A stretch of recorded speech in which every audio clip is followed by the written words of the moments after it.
Find your center now. Your moment of peace isn't waiting for a retreat.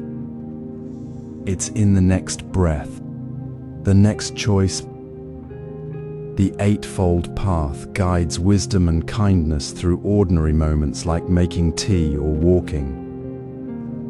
We weave mindfulness into your day, not just on cushions. Share with us, what time is it where you are? Where are you sitting?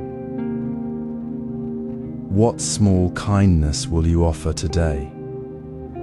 Let's begin seeing life clearly.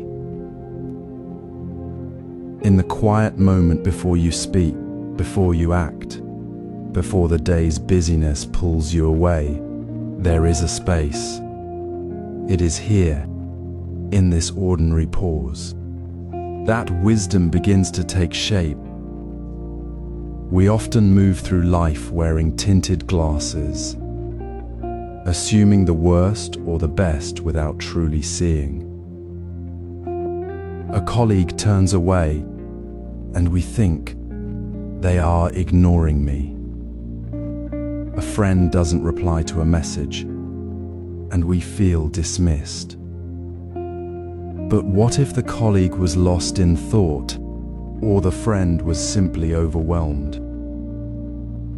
Assumptions like these are shadows we cast over reality, distorting what is actually happening. They pull us into stories of hurt or anger, making kindness feel impossible. True wisdom starts with gently noticing these shadows, the thoughts we cling to that aren't true. What is one thought you are holding on to today that might be a distortion? Perhaps it's the belief that you are unimportant, or that someone is deliberately causing you pain. Let that thought rest for a moment. Ask yourself softly, is this really what is happening? Or is it my story? This practice is not about being perfect. It's about the simple, profound act of pausing. When something stirs within you, a comment that feels sharp, a situation that seems unfair, stop.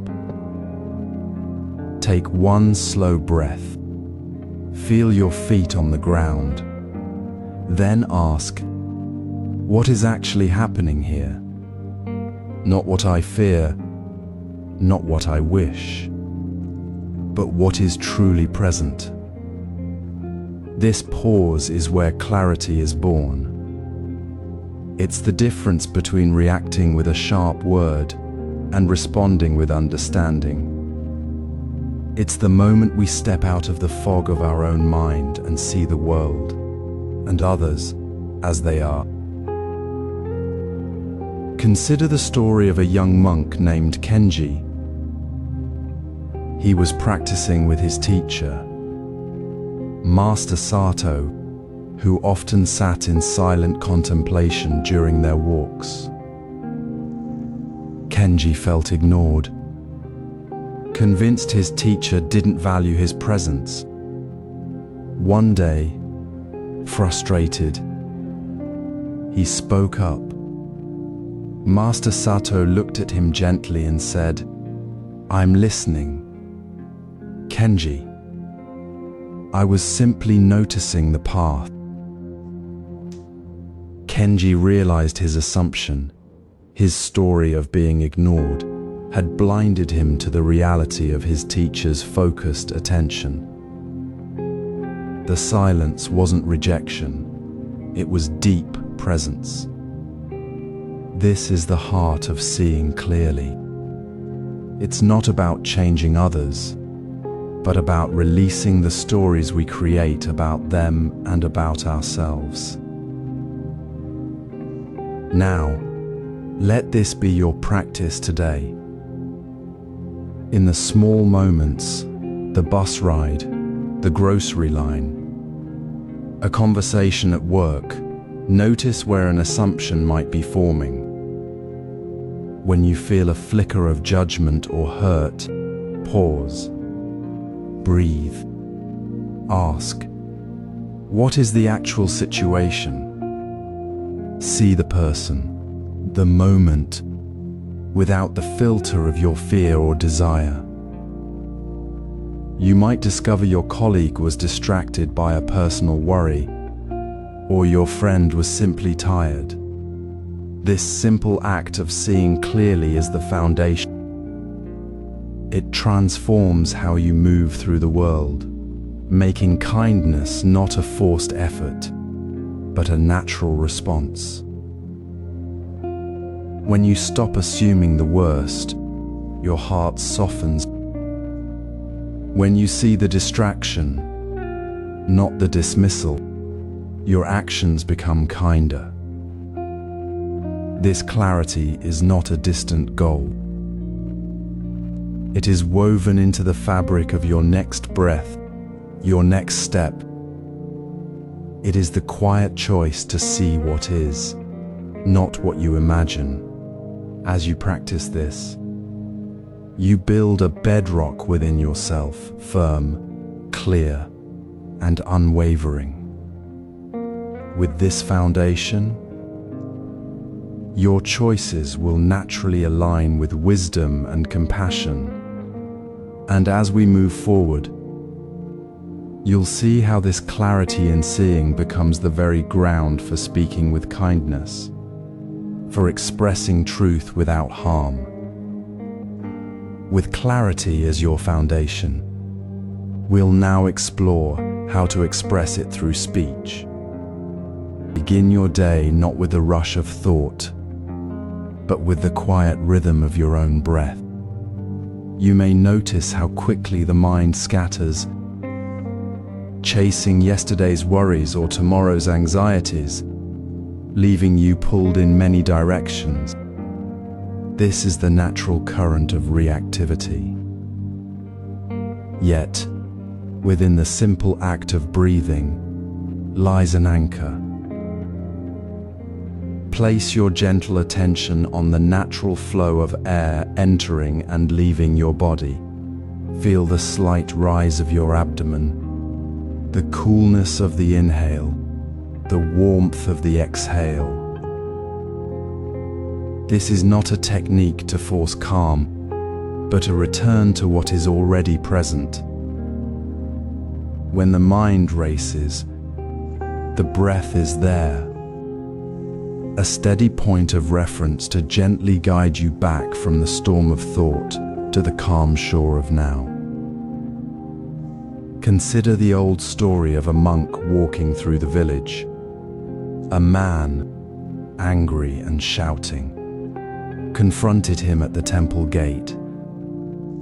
The monk, instead of meeting anger with anger, simply paused.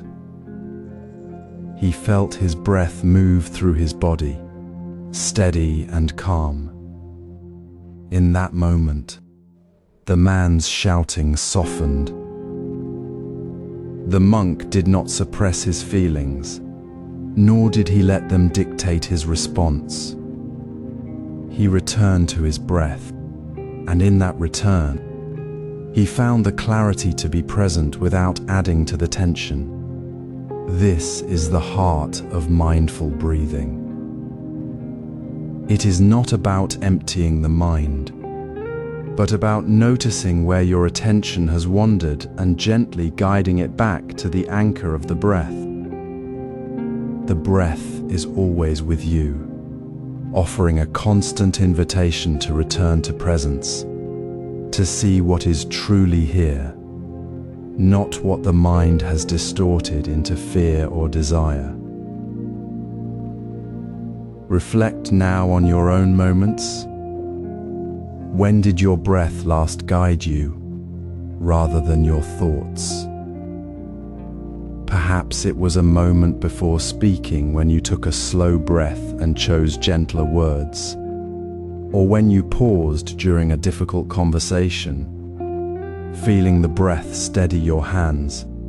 Often, We are carried by the current of thought, reacting before we know what we are reacting to. The practice is simple, yet profound. Before you reach for your phone each morning, before the day's demands pull you into the stream of thought, take 3 full, slow breaths.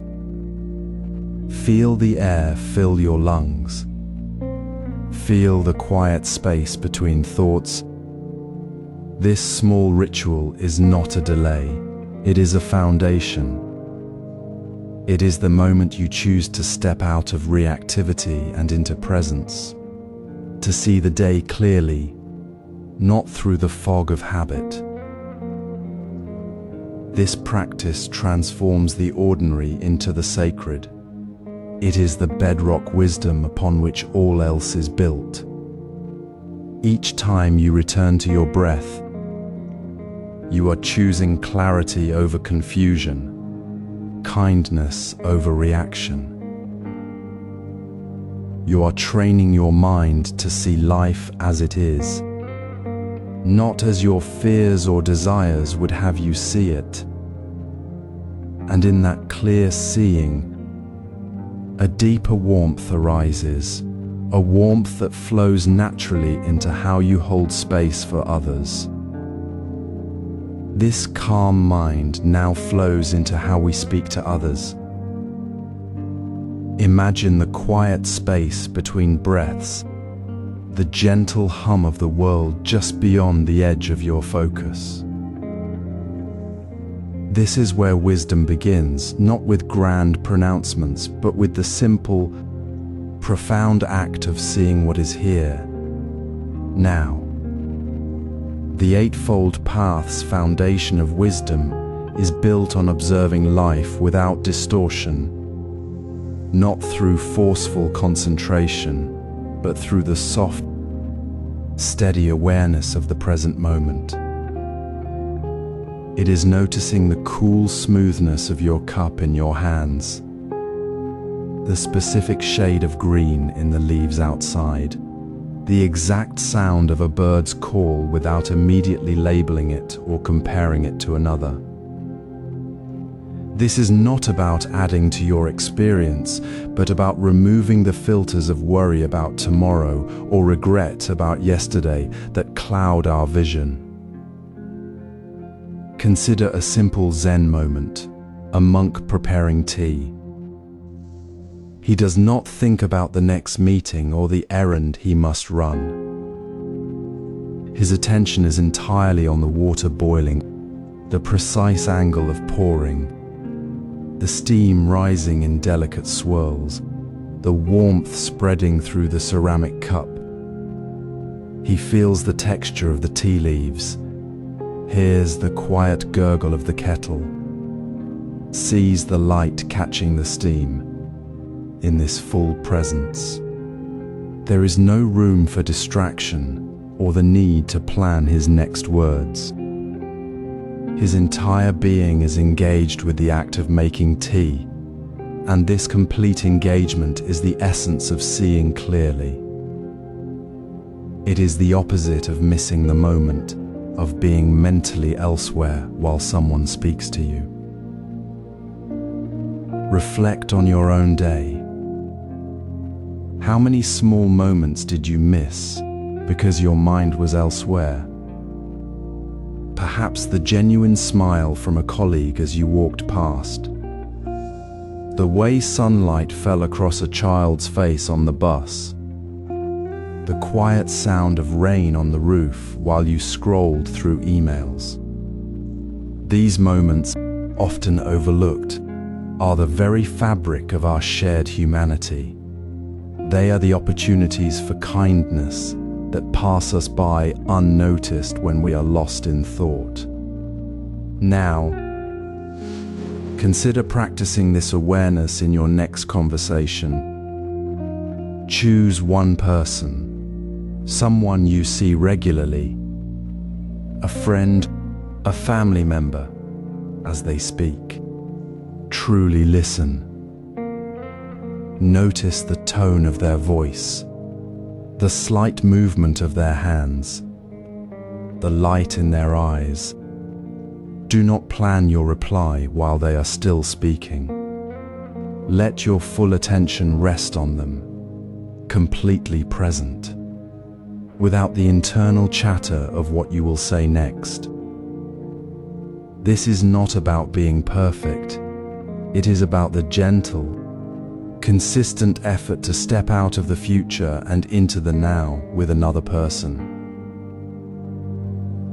This practice of fully engaging in the present moment, noticing the sensory details of life as they unfold, transforms how we see the world and how we move through it. It dissolves the illusion of separation created by our distracted minds. When we see the other person clearly, without the distortion of our own thoughts, kindness flows more naturally. We respond not from a place of reaction, but from a place of clear seeing. We hear not just words, but the feeling behind them. We act not out of habit or calculation, but from a genuine connection to what is happening right now. This awareness, this deep connection to the present moment as it is the fertile ground from which spoken kindness naturally grows. It is the quiet shift within that makes our words gentle, our presence supportive, and our interactions truly kind. Now we will transform this deep awareness into the spoken word, into the gentle, clear speech that carries the wisdom of the present moment into the world. Feel the soul meet the earth, softly, steadily, without hurry. This simple act of walking becomes a gentle anchor, grounding you in the physical reality of this moment. Your feet touch the ground. Feel the subtle textures, the slight give or firmness beneath you. There is no need to chase a destination or rush through the space between steps. Instead, let each movement be a quiet invitation to be fully here, right now. This is not about perfect posture or speed. It is about returning to the clear, unfiltered awareness that began with your breath and deepened through mindful presence. As you walk, notice how the world around you shifts when you are truly here. The rustle of leaves, the sound of distant traffic, the quality of light on a wall. These details, often missed in our hurry, become part of a living, breathing connection. You're not just passing through the world, you're participating in it, present and engaged. This is the foundation of wisdom, seeing life as it is, without the distortion of worry about the past or anxiety about the future. It is seeing the rain falling on the path, not as an inconvenience, but as part of the day's quiet rhythm. It is seeing the person walking beside you, not as a stranger, but as a fellow traveler in this shared moment. A Zen master once walked through a sudden downpour, his robes soaked, yet he remained dry. When asked how, he simply said, "I was walking, not waiting for the rain to pass." His presence was so complete that the rain did not touch his inner calm. His feet met the wet earth. He felt the water, yet he was not defined by it. He was fully present in the step, the rain, the path. This is the profound shift that mindful walking brings. It dissolves the illusion of separation between yourself and the world. You are not an observer of surroundings. You are part of the unfolding scene. Reflect on your own steps. How does walking mindfully change your relationship with your surroundings? Does the park feel less like a place to get through and more like a living space? Does the sound of birdsong become a welcome companion rather than background noise? Does the ground beneath you feel like a steady support instead of just a surface to cross? Notice how your attitude softens, how the world feels less like a series of obstacles and more like a continuous, gentle flow. This is not a mental exercise, it is a physical return to clarity. Now, take a gentle pause. Find a quiet space. Walk slowly for 2 minutes. Feel each step, the lift, the movement, the placement. Notice the shift of weight, the contact with the earth, the rhythm of your breath syncing with your pace. Do not worry about where you are going. Simply walk, with full attention on the simple act of moving. Let the rest of the world hold its breath with you for these 2 minutes. When the time is gently over, carry this quiet awareness with you. Notice how the simple act of being present in movement changes how you see the ordinary. It is the quiet bedrock upon which true kindness is built. For kindness is not just what we say, it is how we move through the world, seeing clearly, connecting deeply, without distortion. With words and movement aligned, we'll now explore speech as a kindness practice. As you move through your day with the quiet presence cultivated in mindful walking, notice how your words shape the space around you. Kind speech isn't about grand pronouncements. It's the gentle shift in how we speak in ordinary moments, the morning coffee chat, the work email, the conversation over dinner. Often, our words carry the weight of old habits. Like saying you never listen when we feel unheard. This creates distance, a barrier that blocks true connection. Instead, try replacing that with, I feel unheard when we talk over each other. It softens the air, making space for understanding rather than defense. Consider the river. In Zen teaching, a monk once spoke sharply to a woman crossing a flooded path. His words, meant to hurry her, created a ripple of tension in her heart. Later, he realized how a single sharp word could become a stone in the water, altering the current of a relationship. We all have moments like this. The careless remark that stung, the comment made in frustration that lingered long after. Reflect gently. When did your words, spoken without thought, cause quiet pain to someone you care about? Not to judge, but to notice the texture of your speech, the unseen ripples it creates. Now, practice this awareness in your next ordinary chat. Before speaking, pause and ask, does this need to be said? If it does, add the second question, will it help? These simple questions transform habitual patterns.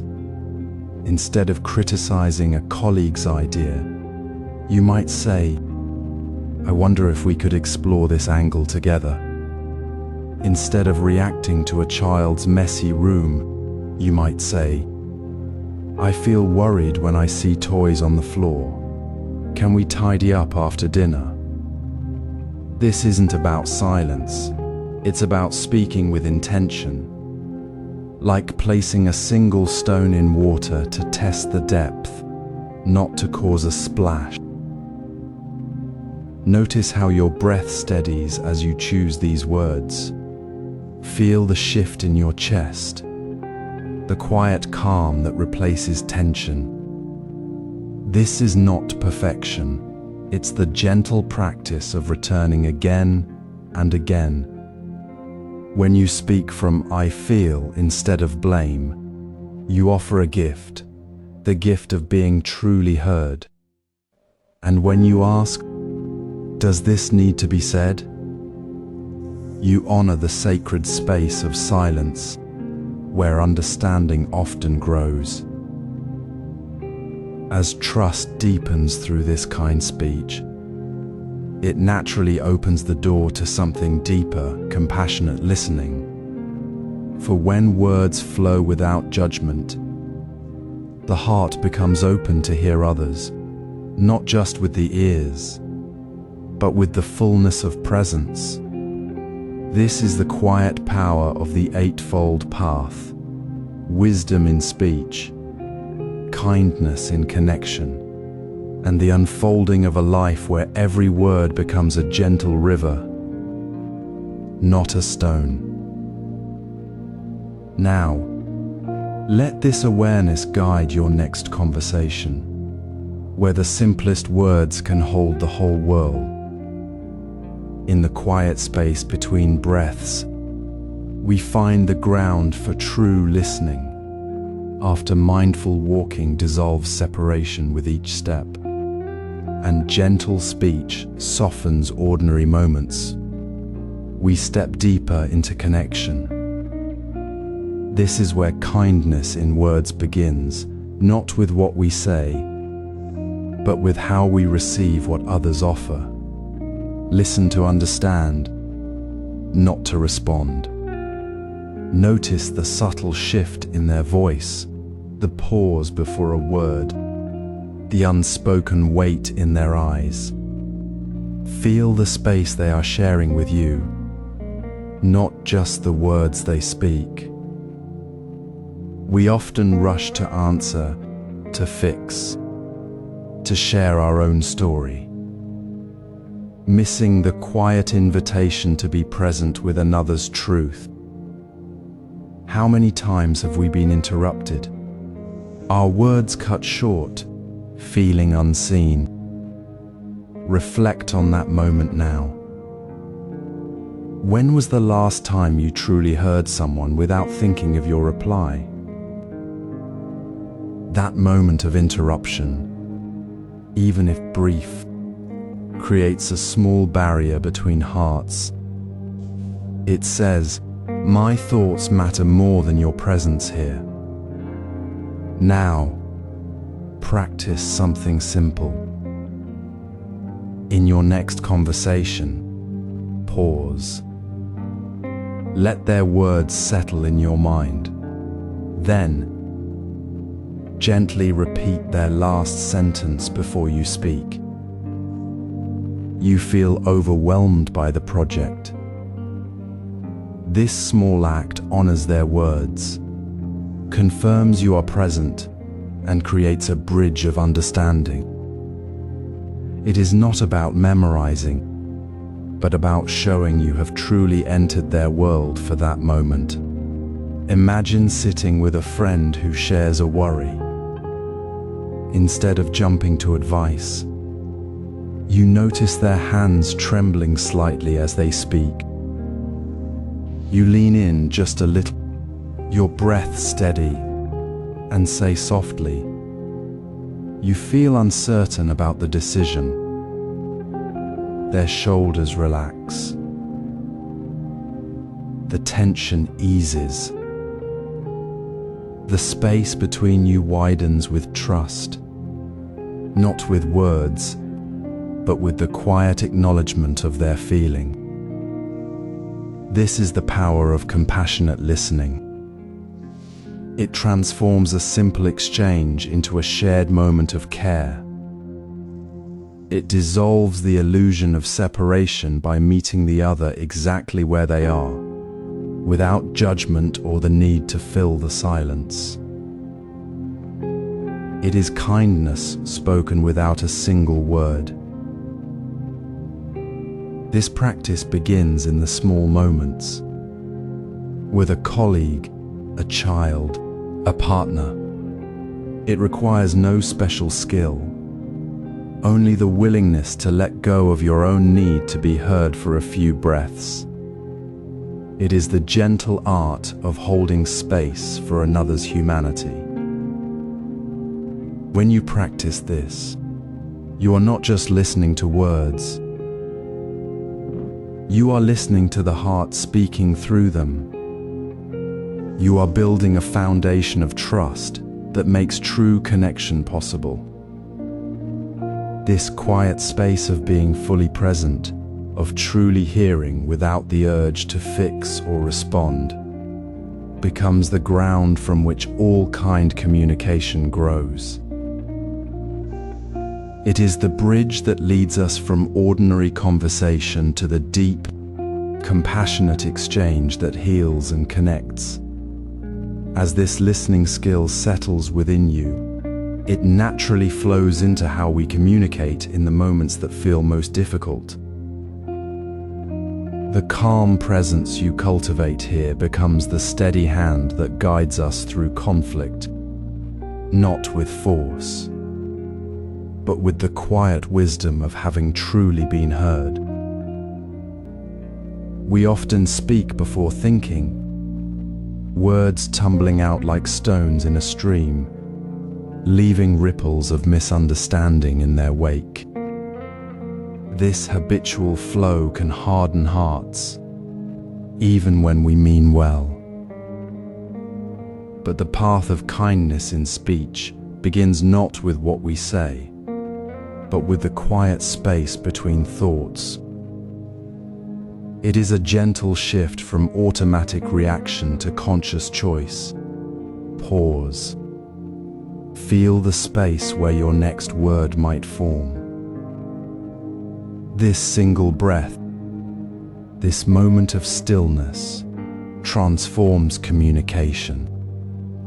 It allows wisdom to rise above habit, offering words that truly serve connection rather than distance. When we rush, we speak from the surface of our thoughts, often amplifying tension or missing the deeper need beneath another's words.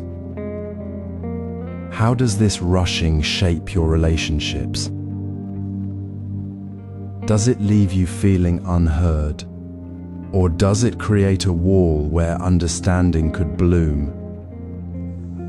Consider the times you've sent a sharp reply in haste, only to feel the cold weight of regret afterward. The practice is simple, yet profound. Before you reply to a text, before you answer a question, take one slow breath. Feel your feet grounded, your breath steady. In that pause, the urgency softens. The need to be right dissolves. You step into the space where kindness can form. This is the heart of mindful communication flow. It is not about silence, but about presence. It is the quiet acknowledgement that every word carries weight, and choosing wisely is an act of deep care for another's heart. Imagine a monk pouring tea for a guest. His hands move slowly, deliberately. He does not pour until the cup is ready, until his own mind is settled. The steam rises gently. The silence holds space. He does not rush to fill the cup, because he knows the value of the space between the pour and the sip. That space is where the connection happens, where the guest feels truly seen, not just heard. The monk's pause is not emptiness, it is fullness. It is the fertile ground where kindness takes root. In our own lives, this pause is the same. When a friend shares something difficult, when a colleague offers feedback, when your child speaks with worry, that one breath before you respond is the bridge. It shifts you from the role of responder to the role of witness. You receive the words with your whole being, not just your ears. The words that follow are lighter, clearer, carrying the warmth of genuine attention. They become not a shield, but an open hand. This practice, this simple breath, is how we transform communication from a habit into a sacred act. It is how we honor the truth in another's words, as we did in the tea ceremony, by holding the space for it to be heard. It is how we build the steady, quiet presence that dissolves separation, one mindful word at a time. With communication grounded in this quiet wisdom, we move naturally toward the next step, how kindness shapes our actions, the tangible expression of compassion in the world around us. In the quiet space between tasks, where emails pile up and meetings rush by, we often speak without truly hearing the weight of our words. We criticize the slow response, the missed detail, the perceived flaw, without pausing to consider the human behind the screen. This is the habitual pattern we must gently transform. True kindness in the workplace begins not with grand gestures, but with the simple, conscious choice of language. Replace the sharp edge of criticism with the soft openness of "I notice." When a colleague misses a deadline, instead of "you missed the deadline again," try, "I noticed the report arrived a bit later than expected." This small shift removes blame and creates psychological safety, a quiet space where people feel seen, not judged. It invites collaboration, not defensiveness. The words become a bridge, not a barrier. Imagine a simple moment in a shared workspace. A manager observes a team member carefully preparing a complex presentation, hands steady, eyes focused, instead of a quick, critical remark about a minor slide error. The manager pauses. Later, they say gently, "I notice you spent extra time making sure the data visualizations were clear. It really helped the team understand the trends." The team member feels valued, not corrected. This quiet acknowledgement, offered without expectation, dissolves the usual tension. It mirrors the essence of the tea ceremony, where the careful preparation of a single cup is an act of profound respect. The focus isn't on the outcome of the meeting, but on honoring the person present in that moment. Kind words in the workplace are like that cup of tea, a simple act, deeply intentional, that nourishes the spirit and creates a shared warmth. Reflect now on your own workday. Look at the email you drafted this morning. Perhaps a quick note to a colleague. How could it be rewritten with kindness? Instead of "your format is wrong," try, "I notice the format differs from our standard. Could we align it for clarity?" Notice the difference in the feeling it evokes. This isn't about avoiding truth, but about delivering it with care. And remember the simple practice. Send one genuine thank you message to a colleague this week. Not a generic note, but specific. "Thank you for staying late to help with the client presentation yesterday. Your calm under pressure made all the difference." Let this small act of recognition be your anchor. Building on the stillness we cultivated through mindful listening and the gentle pause before speaking, this conscious kindness in words becomes the foundation for everything else. It transforms the workplace from a place of potential friction into a space where people feel trusted and supported. When words become gentle, the hands that move to help others find their way become naturally extended, and the kindness that flows outward begins to flow inward, softening the way we speak to ourselves. This is how kindness becomes the air we breathe. Not a separate practice, but the very essence of our presence. The power of kind speech, practiced in the quiet moments of the workday, is the quiet revolution that changes everything. In the quiet space between breaths, we find the truest expression of compassion. It is not found only in grand gestures or profound declarations, but in the subtle textures of daily life. We often overlook the small currents of harm that flow through our days, interrupting a friend mid-thought, scrolling through a phone during a conversation, speaking with a tone that cuts like a hidden blade. These micro-harms are not deliberate cruelty, but unconscious ripples in the water of our interactions. They pass unnoticed, yet they leave a trace of unease in the heart of another, or in our own sense of connection.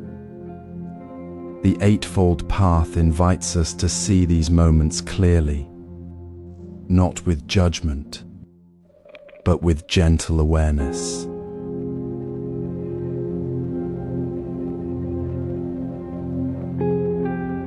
What small action today might have caused unseen harm? A hasty word? A distracted glance? A moment of impatience we didn't even register? Consider a simple moment of tea preparation. A person fills the kettle, watching the water gather, not rushing to boil it.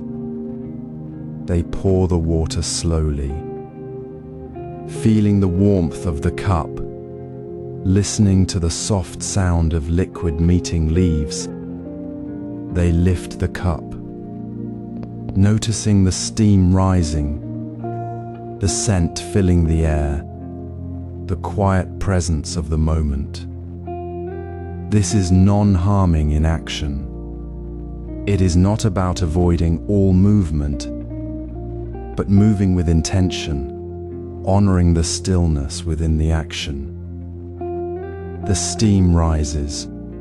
The cup is warm. The moment is here, not elsewhere.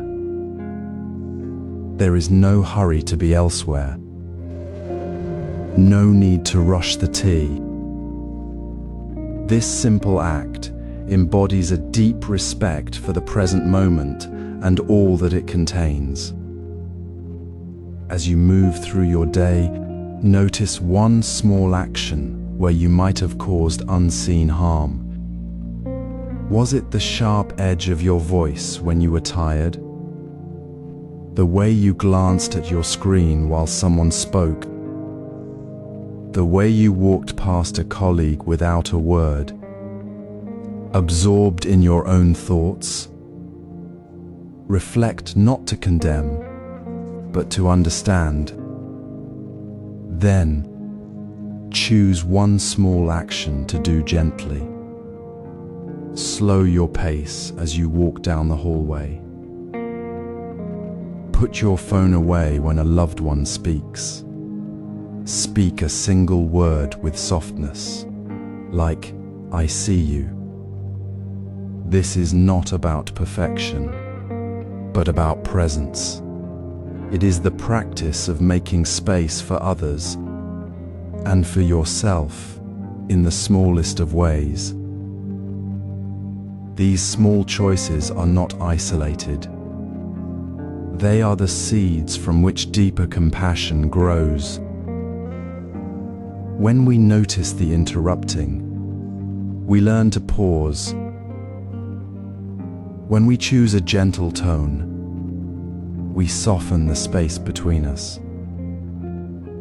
Each micro-harm noticed and each micro-kindness practiced weaves a stronger fabric of connection. This awareness of small actions leads us to see how they build deeper compassion. It is not a distant ideal, but the quiet unfolding of wisdom in the ordinary. It is the tea being poured slowly, the breath taken before speaking, the hand placed gently on a shoulder. It is the recognition that true kindness begins not with a shout, but with the quiet attention we give to the space between one breath and the next. This is the path of non-harming, walking gently through the world, one small, mindful step at a time. The quiet rhythm of daily life holds a profound teaching often overlooked. We search for meaning in grand gestures, yet true compassion blooms in the smallest moments we often rush through. It is not in the dramatic act, but in the gentle awareness we bring to the ordinary. Making tea, opening a door, offering a quiet word, these are not mere tasks but opportunities to embody non-harming. They are the fabric of a life lived with kindness, woven thread by thread in the present moment. This is the essence of the Eightfold Path. Wisdom and compassion expressed not through spectacle, but through the quiet integrity of how we move through the world. Consider the simple act of making tea. The water hisses softly on the stove. The leaves unfurl in the hot water. Steam rises in delicate spirals. A mindful person does not rush to the next task, but feels the warmth of the cup in their hands, observes the color deepening in the pot, hears the subtle sound of the kettle. They are fully present with the water, the leaves, the moment itself. This is not a chore completed. It is a small offering of care, a practice of non-harming directed toward the simple act of preparing something that brings comfort. The monk in the Zen garden does not merely pour water. He pours attention, pouring kindness into the very act of service. His stillness in this small task becomes a quiet anchor, a reminder that compassion is not something we find elsewhere. It is the quality of our attention right here, right now. Reflect on your own day. When did a small kindness from someone change your entire mood? Perhaps it was a colleague holding the door a moment longer, a friend asking with genuine care, "How are you really?" Or a stranger offering a genuine smile. These moments, though seemingly insignificant, can be like a single drop of water creating ripples in a still pond. They remind us that our smallest actions carry weight, that a moment of mindful presence can be a gift. They show us that non-harming is not about avoiding harm entirely, but actively choosing to infuse our ordinary interactions with care and respect. It is the difference between merely opening a door and opening it with a quiet awareness of the person stepping through. Now, practice this awareness in your own routine. Choose a simple, everyday task you might do on autopilot. Perhaps it is washing the dishes after dinner, folding laundry, or walking to the mailbox. As you begin, take one slow breath. Feel the water's temperature on your skin. Notice the sound of the sponge against the plate. Observe the shape of a leaf in the sink. Let your mind gently return to the sensation of your hands, the movement of your body, the task itself. Do not rush to the next thought, the next task. Be fully present with the dish, the cloth, the water. This is the practice of deep compassion, recognizing that even in the simplest act, we can choose to be fully here, fully present, fully kind. It is not about perfection, but about the gentle return to awareness, moment after moment. This practice of small actions, this quiet attention to the ordinary, is the foundation. It is the way we learn to extend the same care we offer to others inward, toward ourselves. It is the gentle shift from seeing the world as a series of tasks to be completed to understanding it as a series of moments to be lived with kindness. This practice of small actions now expands to how we treat ourselves, moving from the external to the internal, from the door we open for another to the door we open for our own well-being. We often overlook the quiet space between moments where kindness naturally unfolds. It's not about grand gestures or forcing ourselves to be gentle. Instead, imagine a moment when you're rushing to catch a bus, your breath quickening, and someone steps into your path. You might feel a flicker of irritation, a tightness in your chest. But what if, in that instant, you simply soften your gaze and step aside without a word? That small shift isn't an effort. It's a recognition that kindness is already present within you, waiting to flow. It's not something we add on.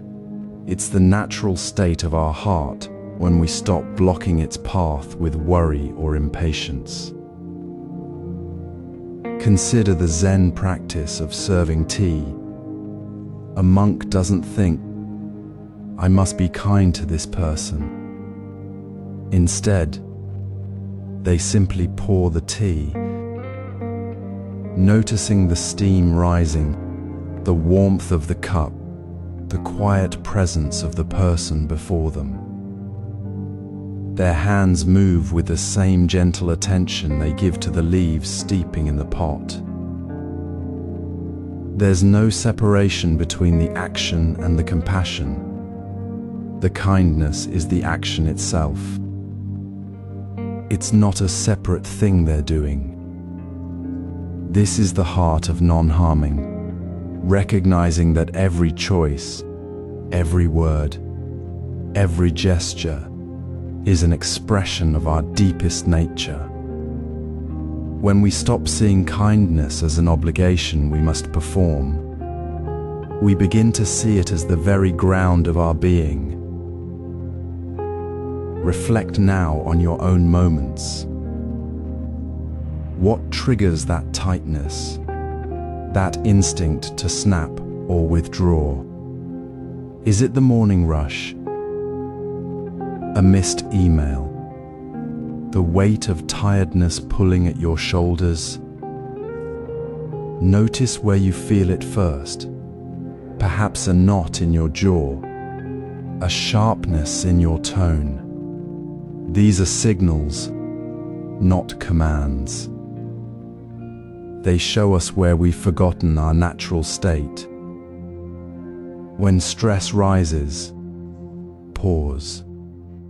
Not a long pause, just a breath. Feel your feet on the ground, then ask softly, what would kindness do right now?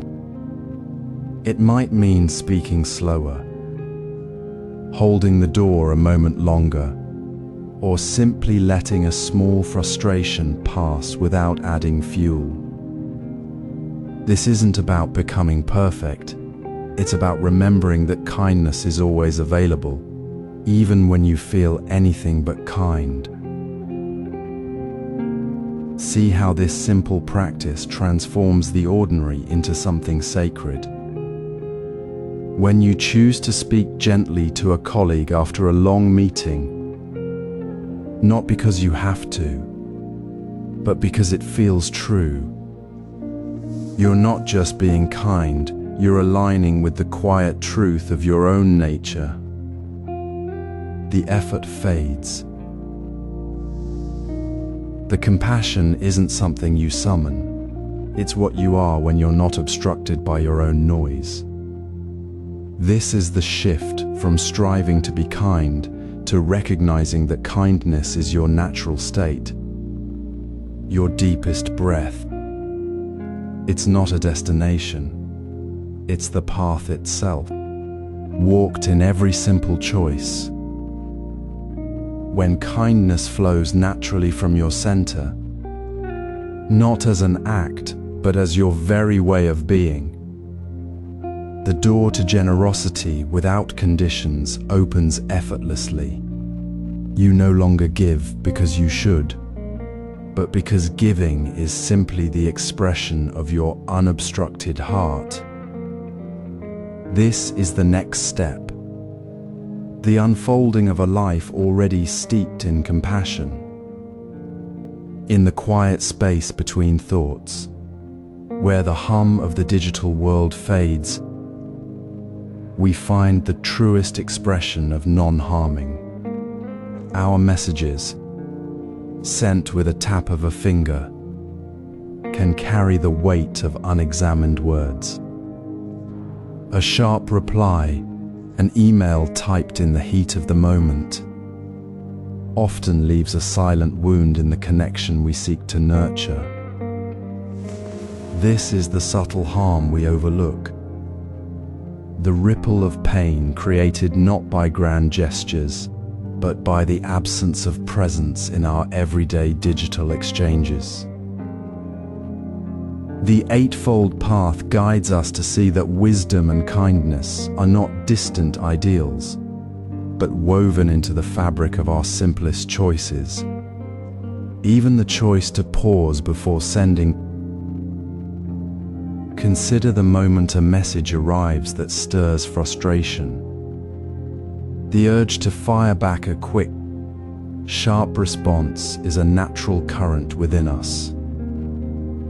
Yet, in that current, we risk harming the very relationship we wish to protect.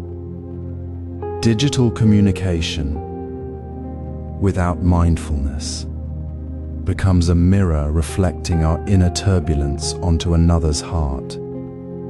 It is not the words themselves that cause the harm, but the lack of space between the feeling and the expression. We send the words before the feeling has settled, before wisdom has had time to arise. This is the point where non-harming becomes a practice, not a passive state. It is in that small, deliberate pause that we choose compassion over reaction. Imagine the simplicity of a traditional tea ceremony.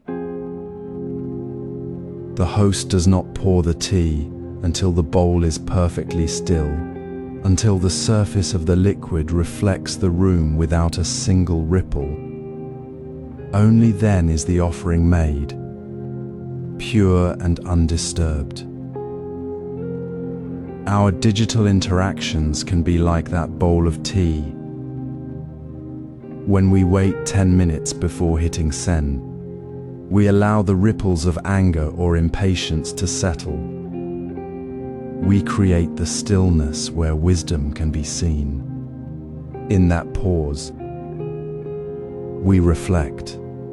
How does this message, as it is currently shaped, truly serve connection? Does it build a bridge, or does it throw a stone? This reflection is not about self-judgment. It is about recognizing the inherent power of our words to either open or close the space between us. Today, practice this simple pause. When a message stirs a reaction, close the window. Step away from the screen. Take 3 slow breaths. Feel the space between the feeling and the response. Wait the full 10 minutes. Then, return.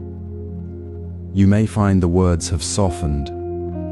The need to correct or defend has lessened. And the message you send carries the quiet strength of presence, not the sharpness of haste. This is not about suppressing emotion. It is about allowing it to transform through mindful awareness. It is the gentle current of non-harming flowing through the digital stream, making every interaction an act of care.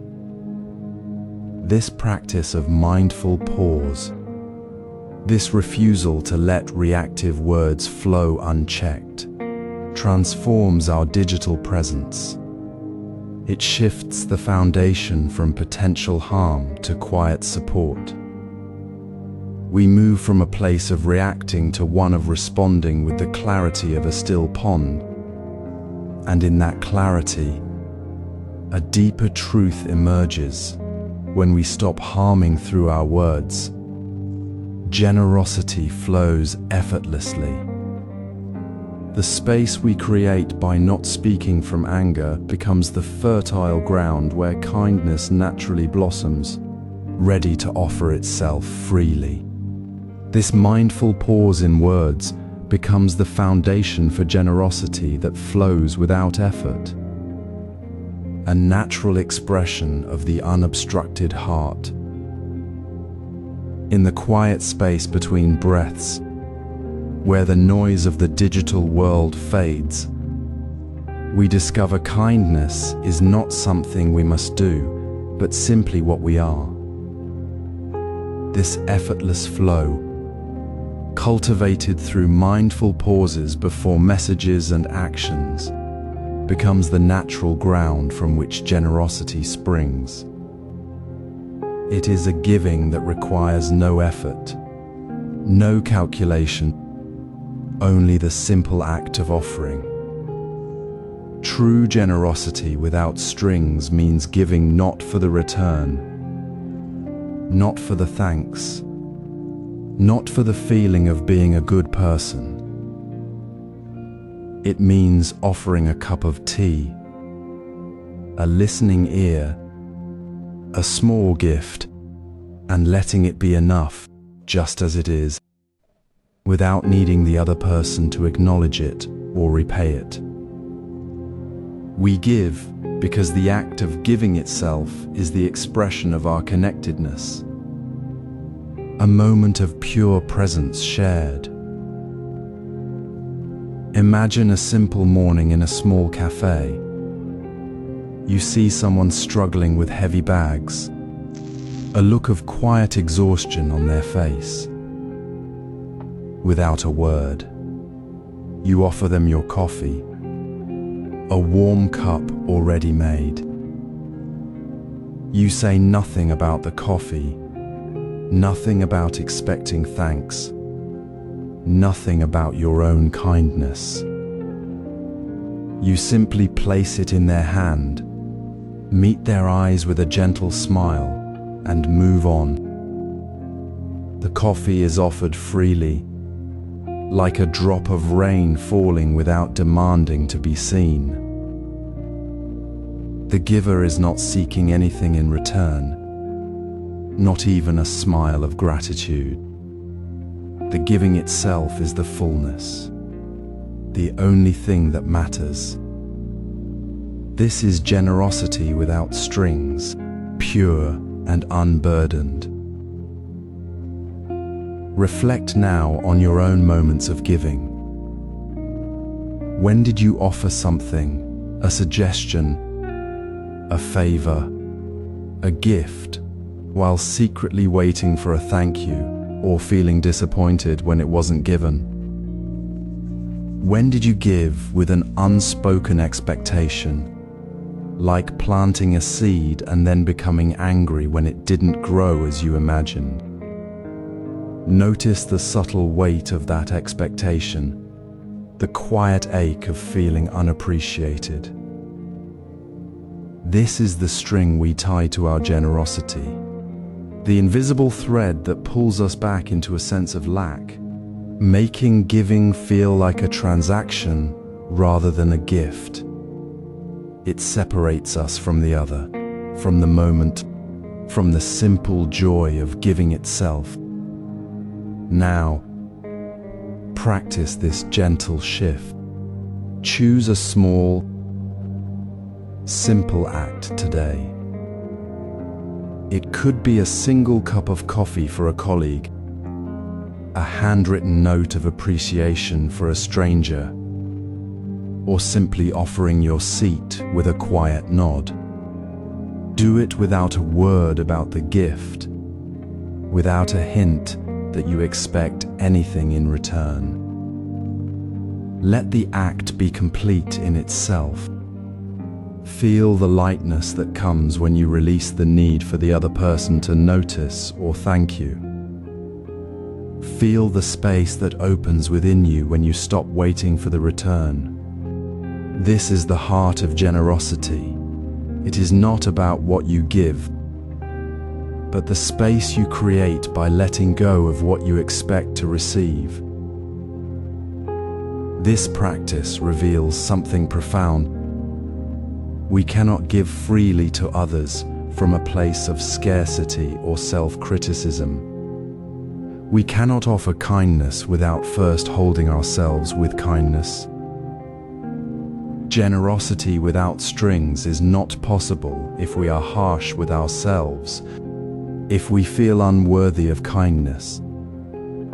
It flows only from a heart that has first learned to offer itself gentle care. The ability to give without strings is deeply connected to our own self-compassion. When we treat ourselves with the same tenderness we offer others, the act of giving becomes effortless, natural, a simple expression of our true nature. This is the inseparable truth.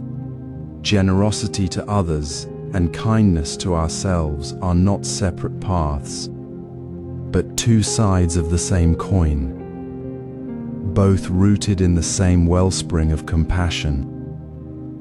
We give freely because we have learned to receive kindness, first from within. This effortless giving, this natural flow from a heart held with compassion, leads us now to the deeper exploration of self-compassion. For it is here, in the quiet space of self-kindness, that generosity finds its true source and its deepest strength. We move now to understand how this inner tenderness is the very foundation from which all true generosity blossoms. Feel the quiet weight of a moment when things feel heavy, when frustration tightens your chest or a mistake stings like a fresh cut. In that space, gently place your hand over your heart. Let your breath soften as you whisper to yourself, "This is hard, and I'm here for myself." This simple act is not self-indulgence. It is the bedrock of true kindness. When we harshly judge ourselves, calling ourselves stupid or weak, we create a wall inside. That wall blocks the very tenderness we wish to offer others. How often have you been so wrapped in your own criticism that you had no space left to see another's struggle? Self-criticism doesn't build strength, it fractures the foundation from which generosity flows. It whispers that you are unworthy of kindness, making it nearly impossible to extend that same warmth to someone else. So, let us practice a small shift. In the next moment you catch yourself thinking, "I'm so stupid." Pause. Feel the sharpness of that thought. Then gently replace it with, "I'm learning." This is not about pretending the mistake didn't happen. It is about acknowledging it with the same gentle care you would offer a friend who stumbled. When you say, "I'm learning," you are not denying the difficulty. You are making space for growth, for the possibility of understanding. This is the essence of self-compassion. It is not a luxury reserved for the perfect. It is the quiet practice of meeting yourself with kindness precisely when you feel least worthy of it. Imagine a gardener tending a single, fragile seedling. They do not demand it bloom immediately. They do not scold it for being small or slow. They simply provide the water, the sunlight, the patient care it needs, without expectation. This is how self-compassion works. It is the quiet, unwavering presence you offer to your own struggle, the same presence you would offer to another. When you tend to your own heart with care, you are not turning inward selfishly. You are expanding your capacity to hold space for all beings. Generosity without strings arises not from a place of lack, but from a place of fullness, the fullness that comes from knowing your own worth. Reflect now on a recent moment when you were kind to another. Did you feel a warmth? Now, consider the opposite, a time you were harsh with yourself. What did that feel like? Did it leave you feeling drained, or even disconnected from your own capacity to care? That's the subtle sabotage at work. When we turn away from our own pain, we turn away from the wellspring of compassion. We become less able to see the pain in others, to offer the help that truly matters. True generosity requires an open heart And an open heart begins with opening to ourselves. This practice is not about grand gestures. It is about the quiet choices in the ordinary moments. It is choosing to speak gently to yourself when you fall, just as you would to a child. It is recognizing that your struggle is part of the shared human experience, not a sign of personal failure. In that recognition, you find the freedom to be kind. You find the freedom to give, not out of duty or to earn something, but because kindness is simply how you are when you are fully present with yourself. This self-kindness now extends to how we eat and move mindfully. The same gentle awareness that rests on your heart when you stumble becomes the awareness that meets each bite of food, each step taken. It is the quiet understanding that every moment, even the difficult ones, is an opportunity to practice kindness to yourself and through you to the world. In the quiet rhythm of daily life, the path of generosity reveals itself not in grand gestures, but in the unhurried space between breaths. It is found when we pause to truly see another person, not as a task to complete, but as a fellow traveler sharing this moment, a simple smile offered without waiting for a response, a hand held gently to open a door, or the quiet sincerity of asking, "How are you?" with eyes that truly meet the other's gaze. These micro-actions are the living expression of the Eightfold Path. They require no effort, no special time, only the willingness to be present, to extend a thread of connection that exists already within us. This is not giving something we possess. It is allowing the tenderness we hold for ourselves to flow outward, naturally and without strain. Consider the monk walking through the temple gate each morning. He does not seek to impress, nor does he wait for a request. When he sees a visitor struggling with heavy baskets, he simply steps forward, his movement unhurried, his attention complete. He holds the gate open, not as a duty, but as a natural response to the need before him. His own breath is steady, his mind undisturbed. There is no thought of reward, only the quiet awareness that this moment calls for gentle action. This is generosity without expectation. Rooted in the deep wellspring of self-compassion he has nurtured within himself.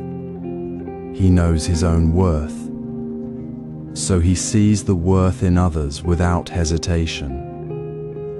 The act of holding the door is not separate from the care he offers himself. It is the same tenderness, flowing outward. So we pause now and reflect. What small gesture could you offer someone today without effort? Not a grand plan, not a future intention, but something immediate, something already within your reach. Perhaps it is noticing the barista who serves you each morning and offering a warm greeting instead of a quick nod. Maybe it is the extra second you give a colleague when they seem distracted. Asking with genuine care, "Is everything all right?" Or simply allowing your eyes to meet the eyes of the person sitting beside you on the bus, offering a silent acknowledgement of their presence. The question is not about what you can give, but about who you choose to see. Who is the person you usually overlook? The neighbor, the cashier, the colleague in the hallway. Let your awareness gently settle on one such person today. Offer them a small kindness, a moment of your undivided attention, a word that carries warmth without demand. This practice is not about adding more to your day. It is about releasing the tightness of distraction, of always being focused on what you need next. It is about remembering that the kindness we extend to others is the very same kindness we have learned to hold for ourselves. When we are gentle with our own struggles, we naturally become gentle with the struggles of others. The small gesture becomes a mirror reflecting the inner peace we have cultivated. It is not a performance, but a quiet return to what is already true. We are connected, and in that connection, there is boundless space for kindness to move through us. As this tender awareness deepens within the small moments of daily life, it naturally unfolds into every other aspect of our being. The same gentle attention we offer to a passing stranger becomes the mindful way we sit down to eat, the unhurried way we move through our space. The stillness we find in holding a door open for another now holds us as we savor each bite, as we feel the earth beneath our feet. The path of generosity, woven through these micro-actions, leads us directly to the mindful eating and movement that will guide us next. We all know those days when the weight feels too heavy, when tasks pile up and the world seems to move faster than we can keep pace. It is in these moments that the true test of our kindness reveals itself, not in grand gestures, but in how we meet our own struggle. Often, we add another layer of pain by turning inward with harsh judgment. Why can't I handle this? I should be stronger. This self-blame doesn't lift the burden, it deepens the wound, making the day feel heavier, more isolating. We forget that kindness begins within, not as a reward for being perfect, but as a gentle acknowledgement of our shared humanity in difficulty. Consider the river flowing around a stone. The stone does not rage against the water, it simply is. The river, aware of the obstacle, flows with it, finding a path without resistance. If the river fought the stone, it would only churn and spill, causing more harm. Our minds often become that river fighting the stone of our own hardship. When we judge ourselves for struggling, we create resistance within. We tighten, we exhaust, and the simple act of being present becomes a battle. This is why self-compassion is not self-indulgence. It is the quiet wisdom that recognizes suffering without adding fuel to the fire. It is the recognition that we are doing our best, right now, with the resources we have. Reflect on a recent difficult moment. How did your inner critic speak? Did it say, "You're failing," or "You're weak"? Notice how that voice made the moment feel lonelier, harder to bear. Now, gently ask yourself, what if I spoke to myself as I would to a dear friend who was struggling?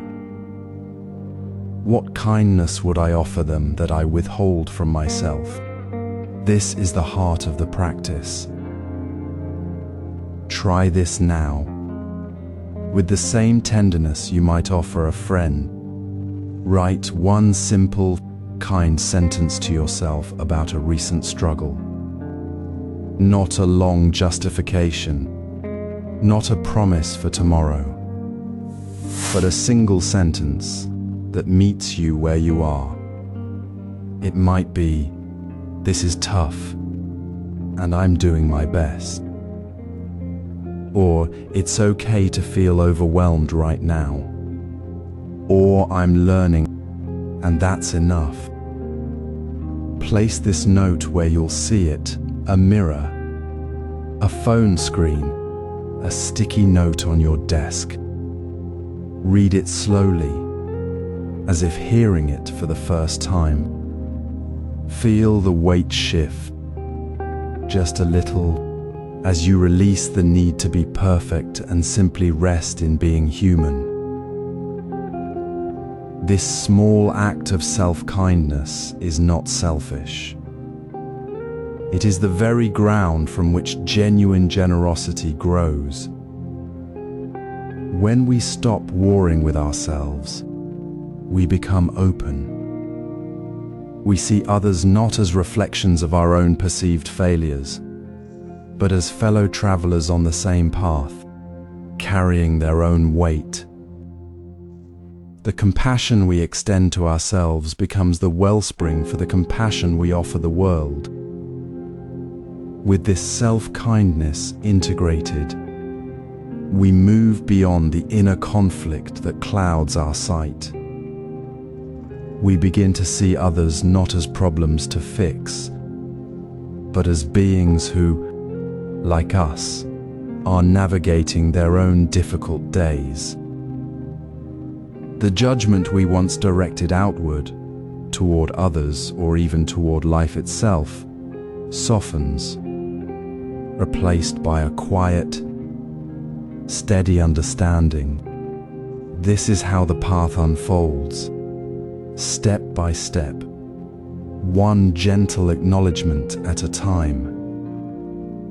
The river flows without naming the stones it carries.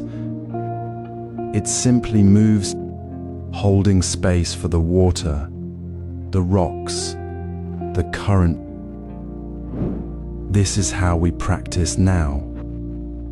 When a colleague seems slow to respond, when a friend makes a choice that puzzles us, we notice the sharp edge of judgment forming. We see the words lazy or selfish rising in our mind. But wisdom asks us to pause and see the deeper current beneath. Instead of "they're lazy," we might say, "they are struggling." The shift is gentle, yet profound. It asks us not to label the person, but to see the human condition they inhabit. This small change in language releases a weight we didn't know we carried. Consider this: how does judging others drain your energy? It's like holding a heavy stone in your hand, constantly. You feel tense, separate, and tired. The energy spent in criticism, in creating a story of fault, is energy that could flow toward connection, toward understanding. When we judge, we build walls around ourselves, walls that block the very compassion we seek. We become the prison, not the one we judge. This isn't about excusing actions. It's about freeing ourselves from the exhausting habit of harshness. It is the quiet work of recognizing that the person before us is also navigating their own storm, just as we are. Imagine sitting at a shared meal. A friend spills soup on their shirt. the automatic thought might be, "How clumsy," or "They're so careless." But what if we paused? What would we say to a dear friend who spilled soup? "It happens to everyone. No big deal." Or, "Let me help you with that." We speak with the same tenderness we would offer a loved one. This simple question, "What would I say to a friend?" becomes our anchor. It dissolves the harshness, replacing it with a space where understanding can grow. It is not denial. It is a conscious choice to meet the moment with kindness instead of criticism. Now, notice where this happens in your own life. It might be in a quiet moment at your desk, or during a conversation that feels tense. You might catch yourself thinking, "They are always late," or "They never listen." Pause. Breathe. Ask the question, "What would I say to a friend in this situation?" See if the words soften. See if the image of the person shifts from a problem to a human being, perhaps feeling tired, overwhelmed, or simply trying. This practice isn't about becoming perfect. It's about noticing the judgment and then choosing a different path, even a small one. It is the gentle art of releasing the stone we hold, letting the river flow again within us. As we release these harsh judgments, we create a quiet space inside. We stop seeing the world through a lens of fault and start seeing the shared humanity in every moment. This quiet space where judgment dissolves naturally becomes the ground for truly listening in conflict.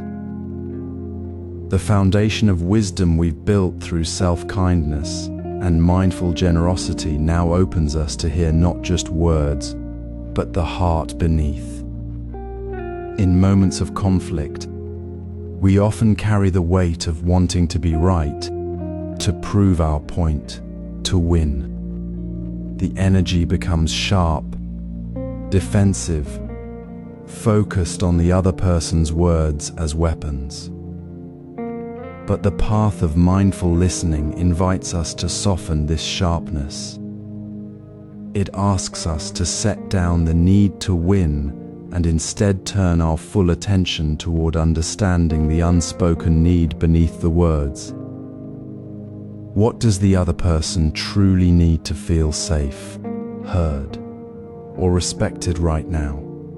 This shift from the battlefield of winning to the quiet space of genuine understanding is where compassion begins to breathe.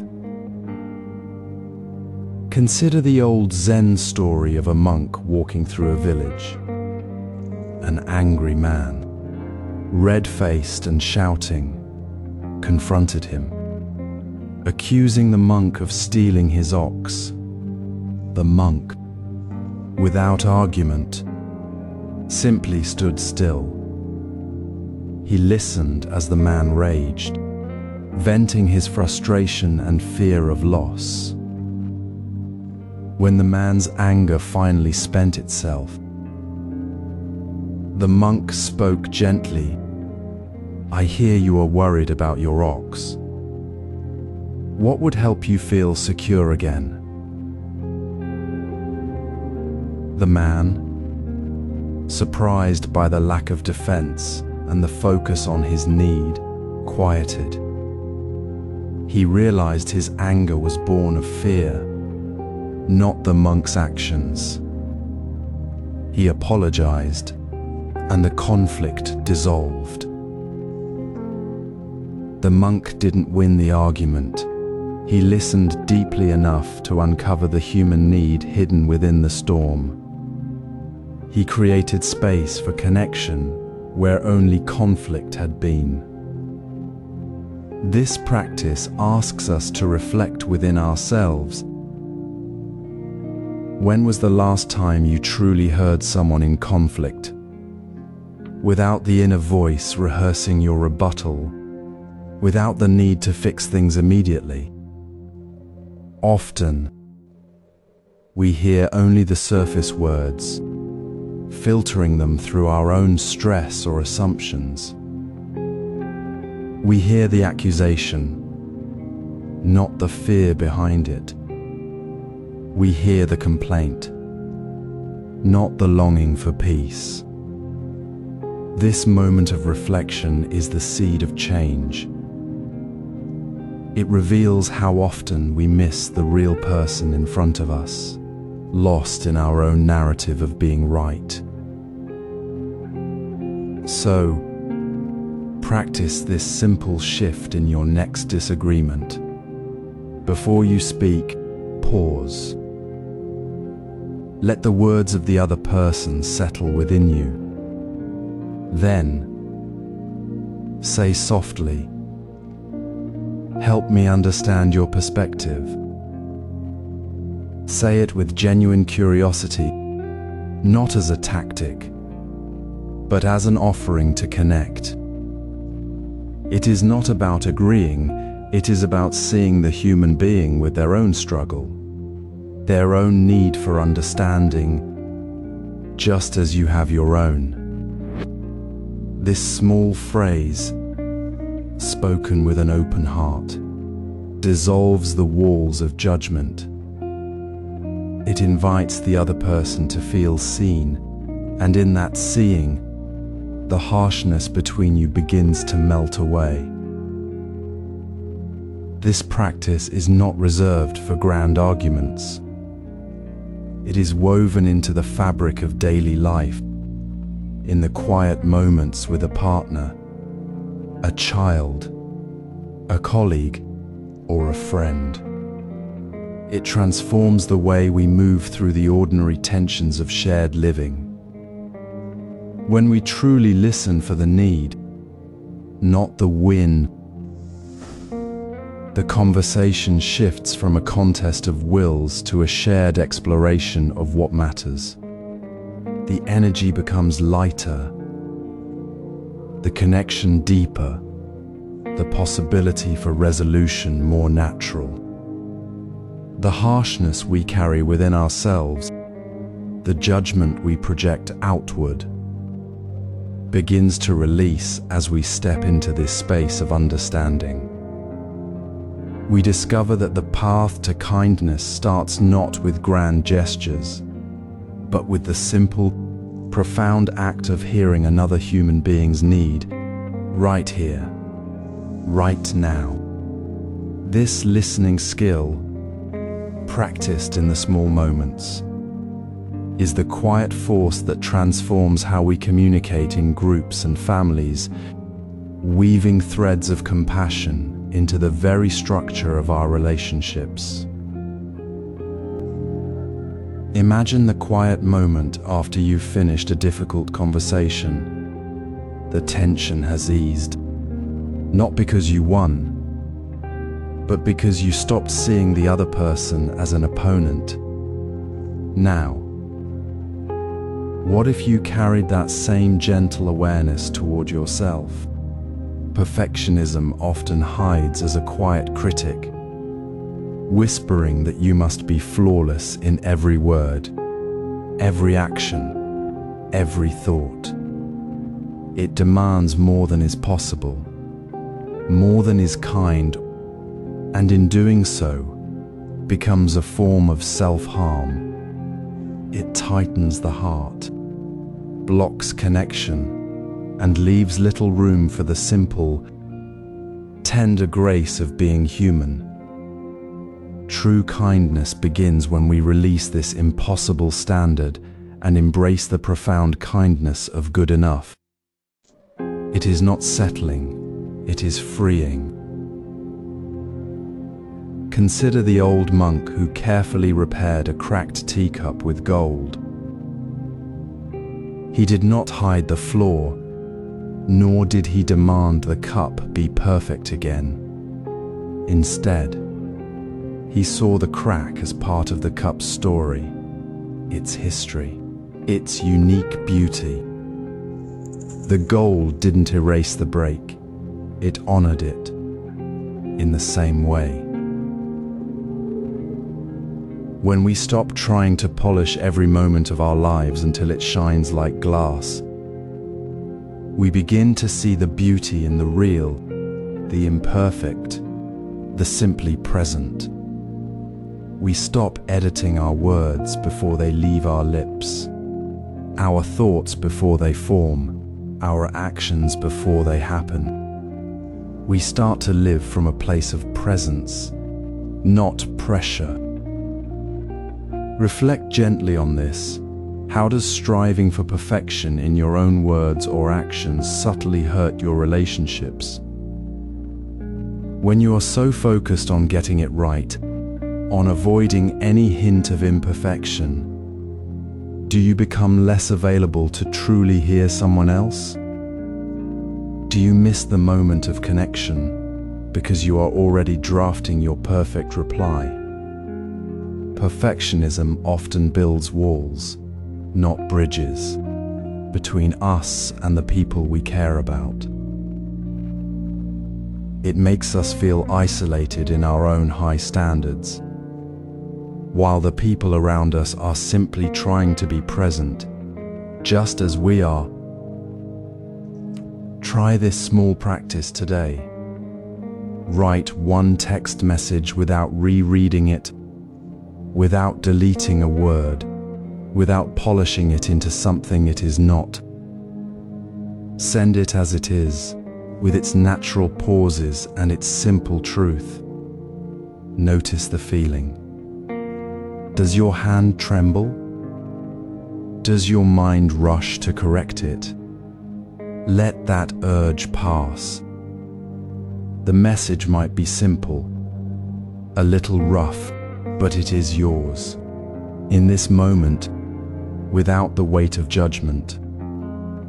This is not about the message itself, but about the space you create within yourself by choosing presence over perfection. It is a tiny act of kindness toward your own humanity. When we release the exhausting need to be flawless, we make space for something deeper. The harshness of judgment, the tightness of self-criticism, the constant editing of our lives, all of it falls away. And in that softening, in that quiet space, something new begins to bloom. It is the space where we notice the warmth of the sun on our skin, the genuine smile of a friend, the simple act of breathing without effort. It is the space where gratitude, unpolished and real, takes root. We begin to see not the flaws in the world, but the gift in the moment. The next step is not to fix everything, but to simply be present with what is. And in that presence, kindness becomes not a goal, but a natural way of being. When we stop polishing every moment, we begin to see the gift in what is. Have you ever felt your shoulders rise, your breath catch, as you hold back a word, a gesture, a simple truth? That tightness in the chest, the quiet whisper, "They'll think I'm foolish," is the weight of judgment we carry for ourselves. It's not about their opinion at all. It's our own fear, a shield we've mistaken for protection. Yet this shield blocks the very thing we seek, the open space where kindness can grow. The alternative isn't about seeking approval, but about whispering to ourselves, "I'm being authentic." This small shift, replacing fear with presence, unlocks the door to genuine connection. When we cling to the fear of being judged, we stop ourselves from offering kindness. We stay silent when a friend seems lost, thinking, "What if they think I'm nosy?" We don't share a meal with someone new, worrying, "They'll think I'm awkward." We hold back a gentle word because we imagine a harsh reply. This fear isn't protecting us, it's shrinking our world, making us small in the very moment we could be expansive. It turns every interaction into a potential minefield, where the safest path is to say nothing at all. But kindness requires presence, not perfection. It asks us to be here, now, with all our imperfect humanity, rather than hiding behind the fear of what might be said. Consider the old Zen master who served tea to a visitor. The visitor, new to the monastery, poured too much, spilling hot liquid onto the master's sleeve. The visitor froze, eyes wide with panic, bracing for a scolding. Instead, the master simply said, "Thank you for the tea," and continued their quiet work. The visitor later asked, "Why didn't you scold me for spilling?" The master smiled. "I saw your fear. I didn't need to judge your spill. I only needed to be here with you in that moment." The master's calm wasn't about ignoring the spill. It was about releasing the need to judge it. In that release, space opened for the visitor's relief, for the connection to deepen. The fear of judgment had been the barrier. The master's presence dissolved it. Now, let's gently practice this. Reflect on a small moment today where fear of judgment held you back. Perhaps it was holding a door for someone, sharing a simple thought about a shared interest, or offering a quiet "I'm here" when someone seemed troubled. Notice the physical sensation, the tightness, the hesitation. Then, ask yourself, how did this fear stop me from being kind? Not to blame yourself, but to see the pattern. Now, choose one small, low-risk action to practice this release. It might be sharing a gentle opinion in a small group, like saying, "I actually enjoyed that movie," even if you suspect others might not. Or it might be speaking up with a soft, "I feel a bit overwhelmed right now," when you'd normally stay silent.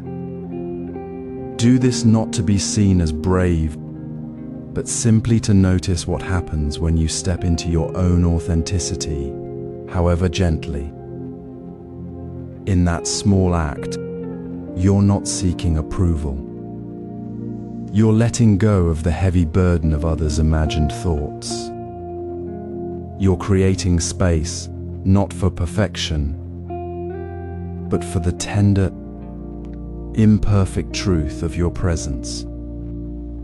And in that space, kindness naturally flows, unburdened by fear. As the weight of judgment lifts, the heart finds its natural rhythm, turning toward the quiet, steady light of gratitude.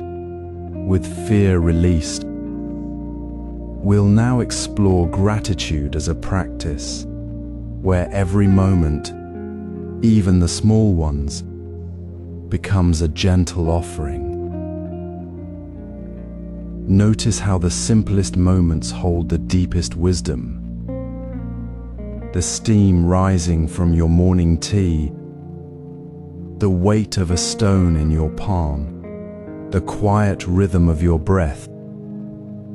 These ordinary experiences, when met with gentle awareness, become the very path we seek. This chapter invites you to bring that same tender attention to the act of eating, not as a chore, but as a sacred practice of presence. The Eightfold Path unfolds not in grand gestures, but in the quiet choice to be fully here, right now, with what is before us. Mindful eating begins with a simple shift. Notice the flavors unfolding on your tongue, the textures transforming as you chew, the quiet sensation of swallowing.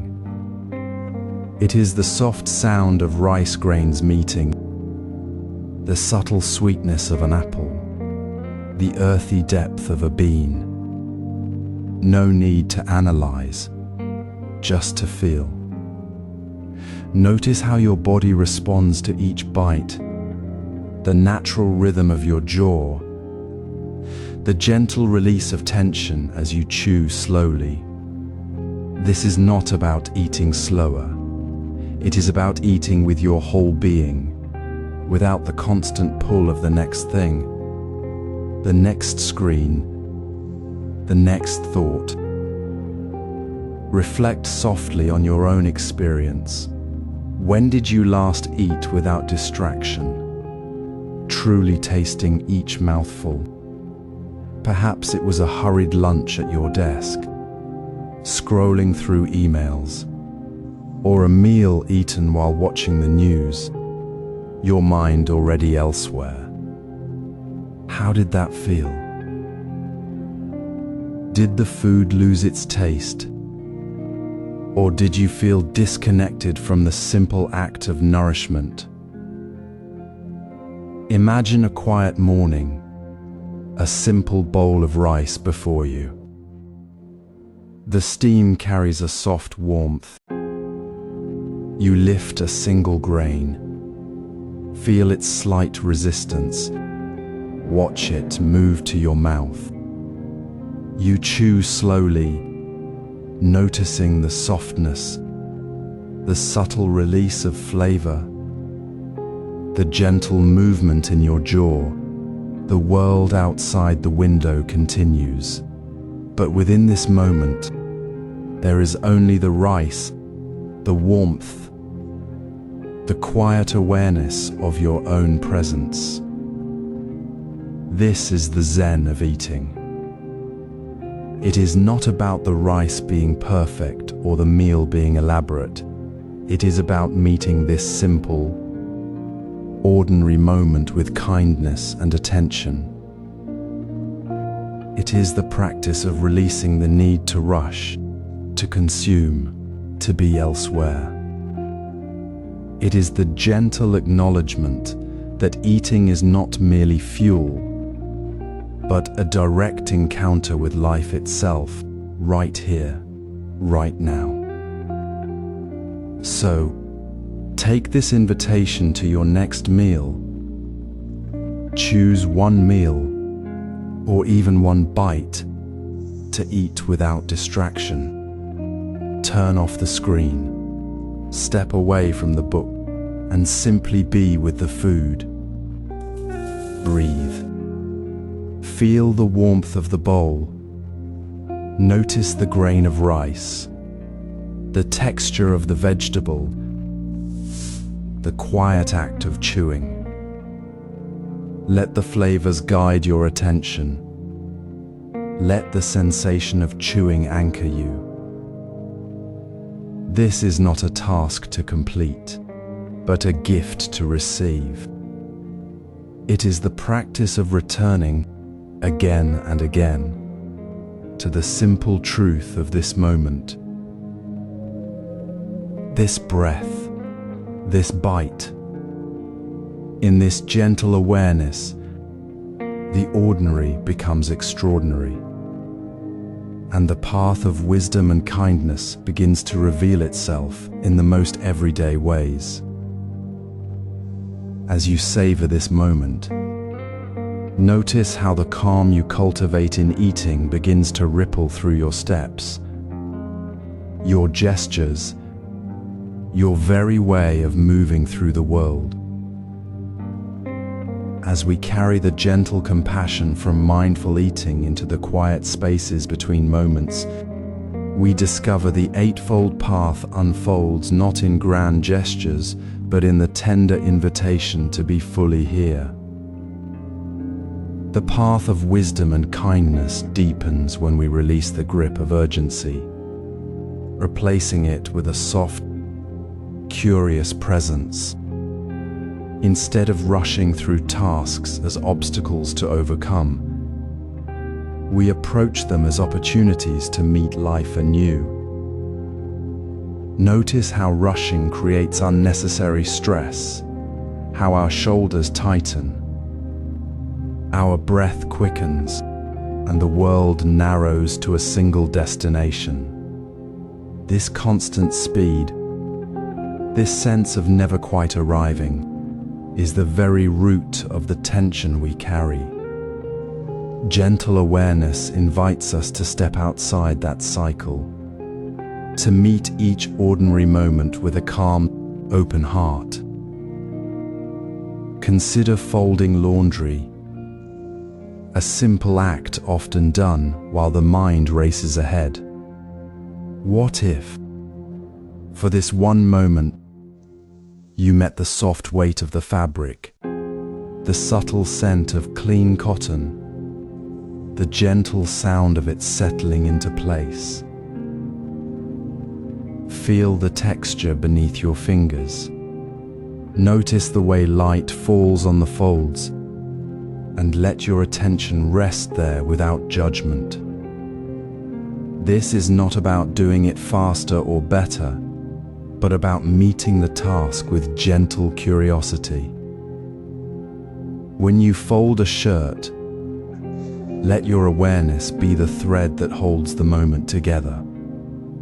Notice how the simple act of focusing on the feel of the cloth, the rhythm of the movement, dissolves the invisible pressure of the to-do list. You are not rushing toward the end. You are simply being with the unfolding of this moment. This practice is not reserved for special occasions. It is woven into the fabric of daily life when you pour your morning tea, walk to the mailbox, or even wait in line. It is the quiet shift from "I must get this done" to "I am here, now," meeting this with care. Reflect on your own rushing habits. When did you last notice the stress building as you hurried through a chore? How did it feel in your body, in your mind? Gentle awareness asks not to eliminate tasks, but to transform our relationship with them.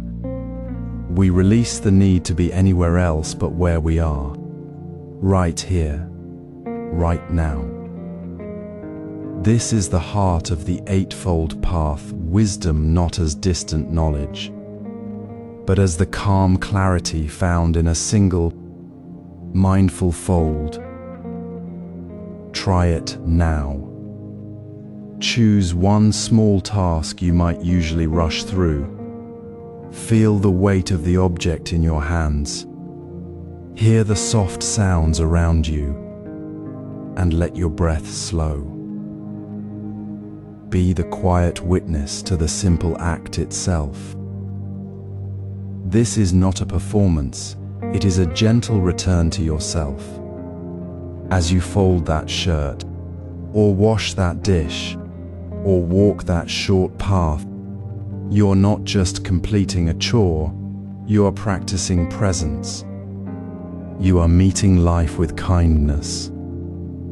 starting with the smallest, most ordinary step.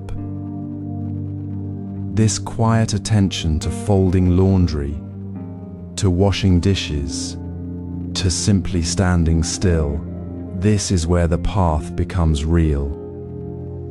It is the gentle unfolding of a life lived fully, not hurriedly. And as this calm presence grows within you, it begins to shape your experience of the world itself. When the days feel overwhelming, when the noise of life rises, you will find that anchor within you. You will remember the quiet strength of folding a single piece of cloth with full attention. This is how gentle awareness deepens into inner peace during chaos. Imagine the simple act of walking. We do it countless times each day, yet often our steps move without our full presence, carried by the current of thoughts about what comes next, what we must do, or what might go wrong. Our feet touch the ground, but our minds are far away. This is the natural flow of an absent mind. Now, let us gently return to the earth beneath our feet. This is mindful movement practice, not a special event, but the quiet awakening of awareness within the ordinary rhythm of moving. Notice the subtle sensations as you walk. Feel the gentle press of your foot meeting the ground, the slight shift of weight as you lift and place each step. Notice the quiet release as your heel lifts, the soft give of the sole, the subtle stretch in your calf as you move forward. This is not about perfect posture or speed, but about meeting each step with a tender, calm invitation to be here now. It is the same gentle awareness we brought to the quiet moment of eating, or to folding a single piece of laundry.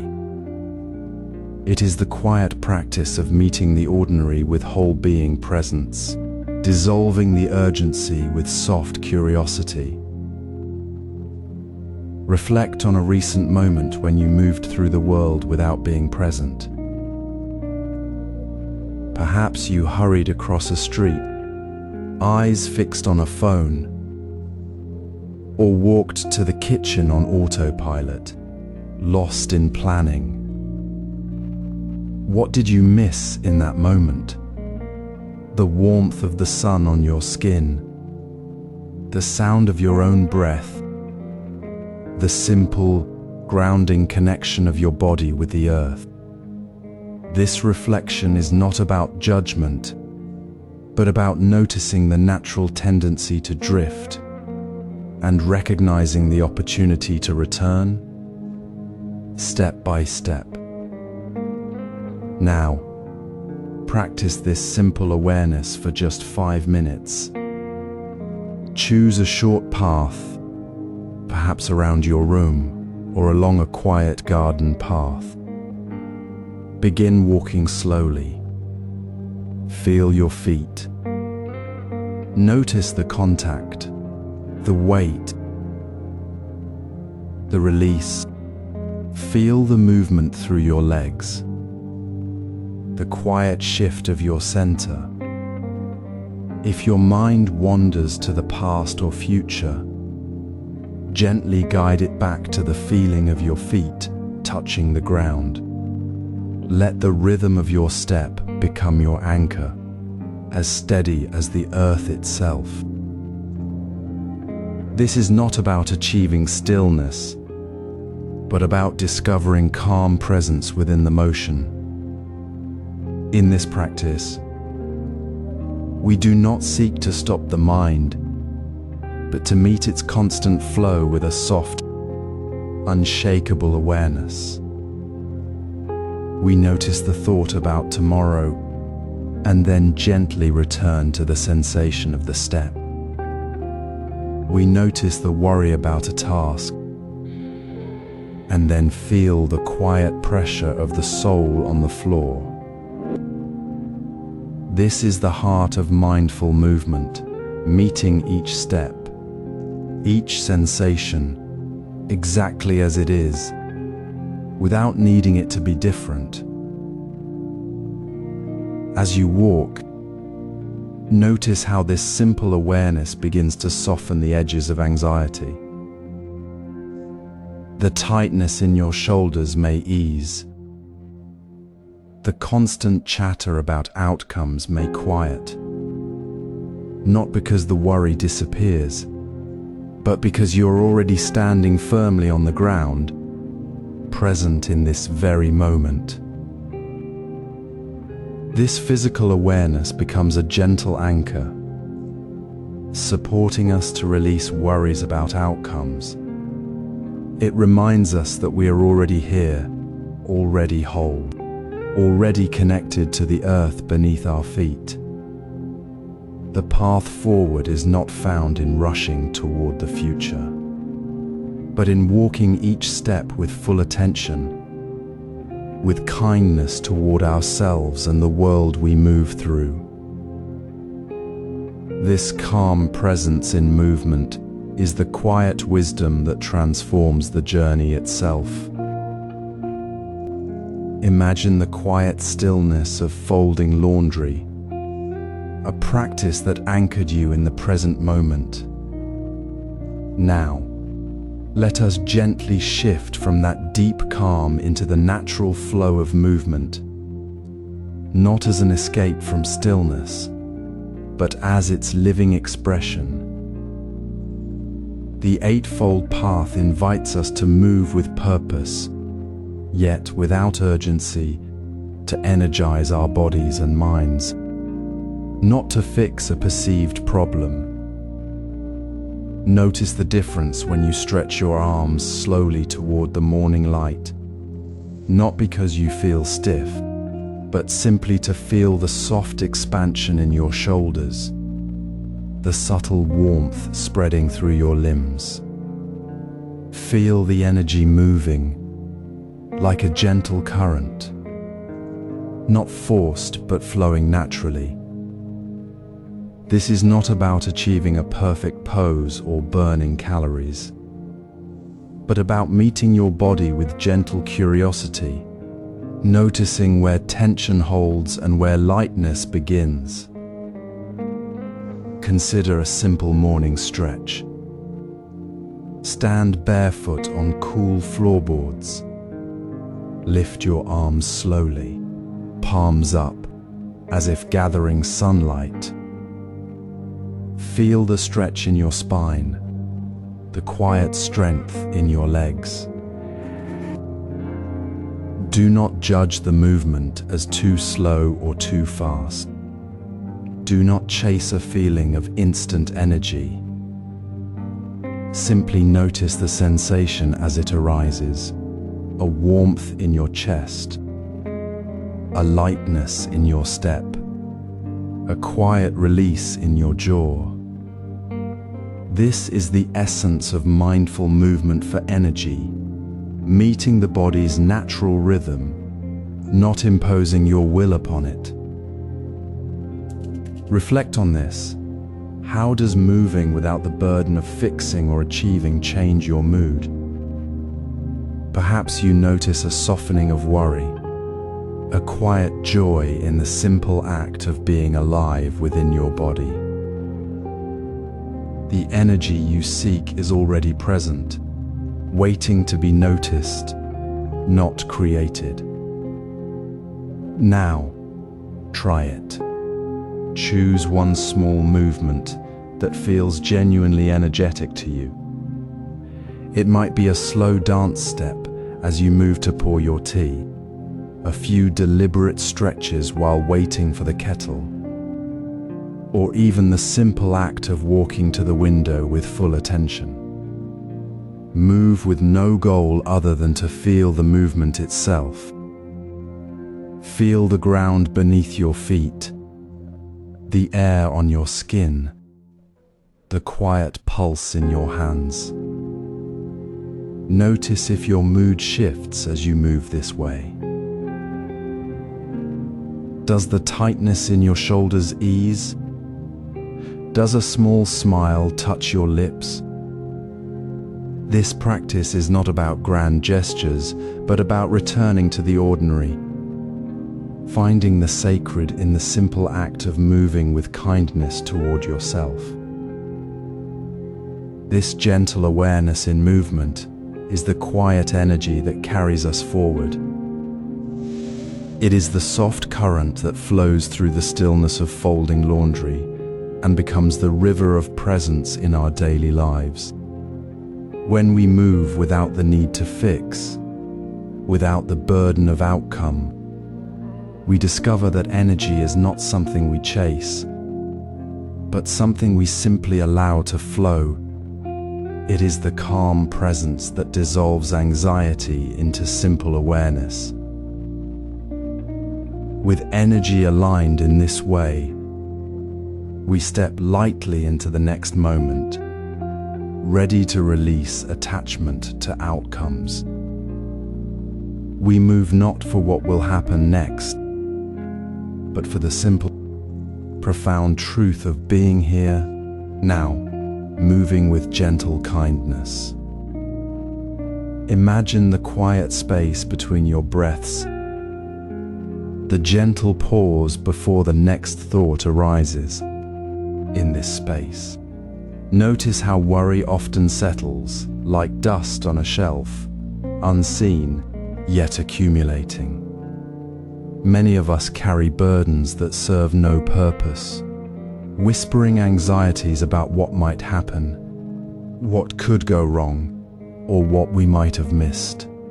Today, let us gently ask, is this worry truly useful, or is it merely noise?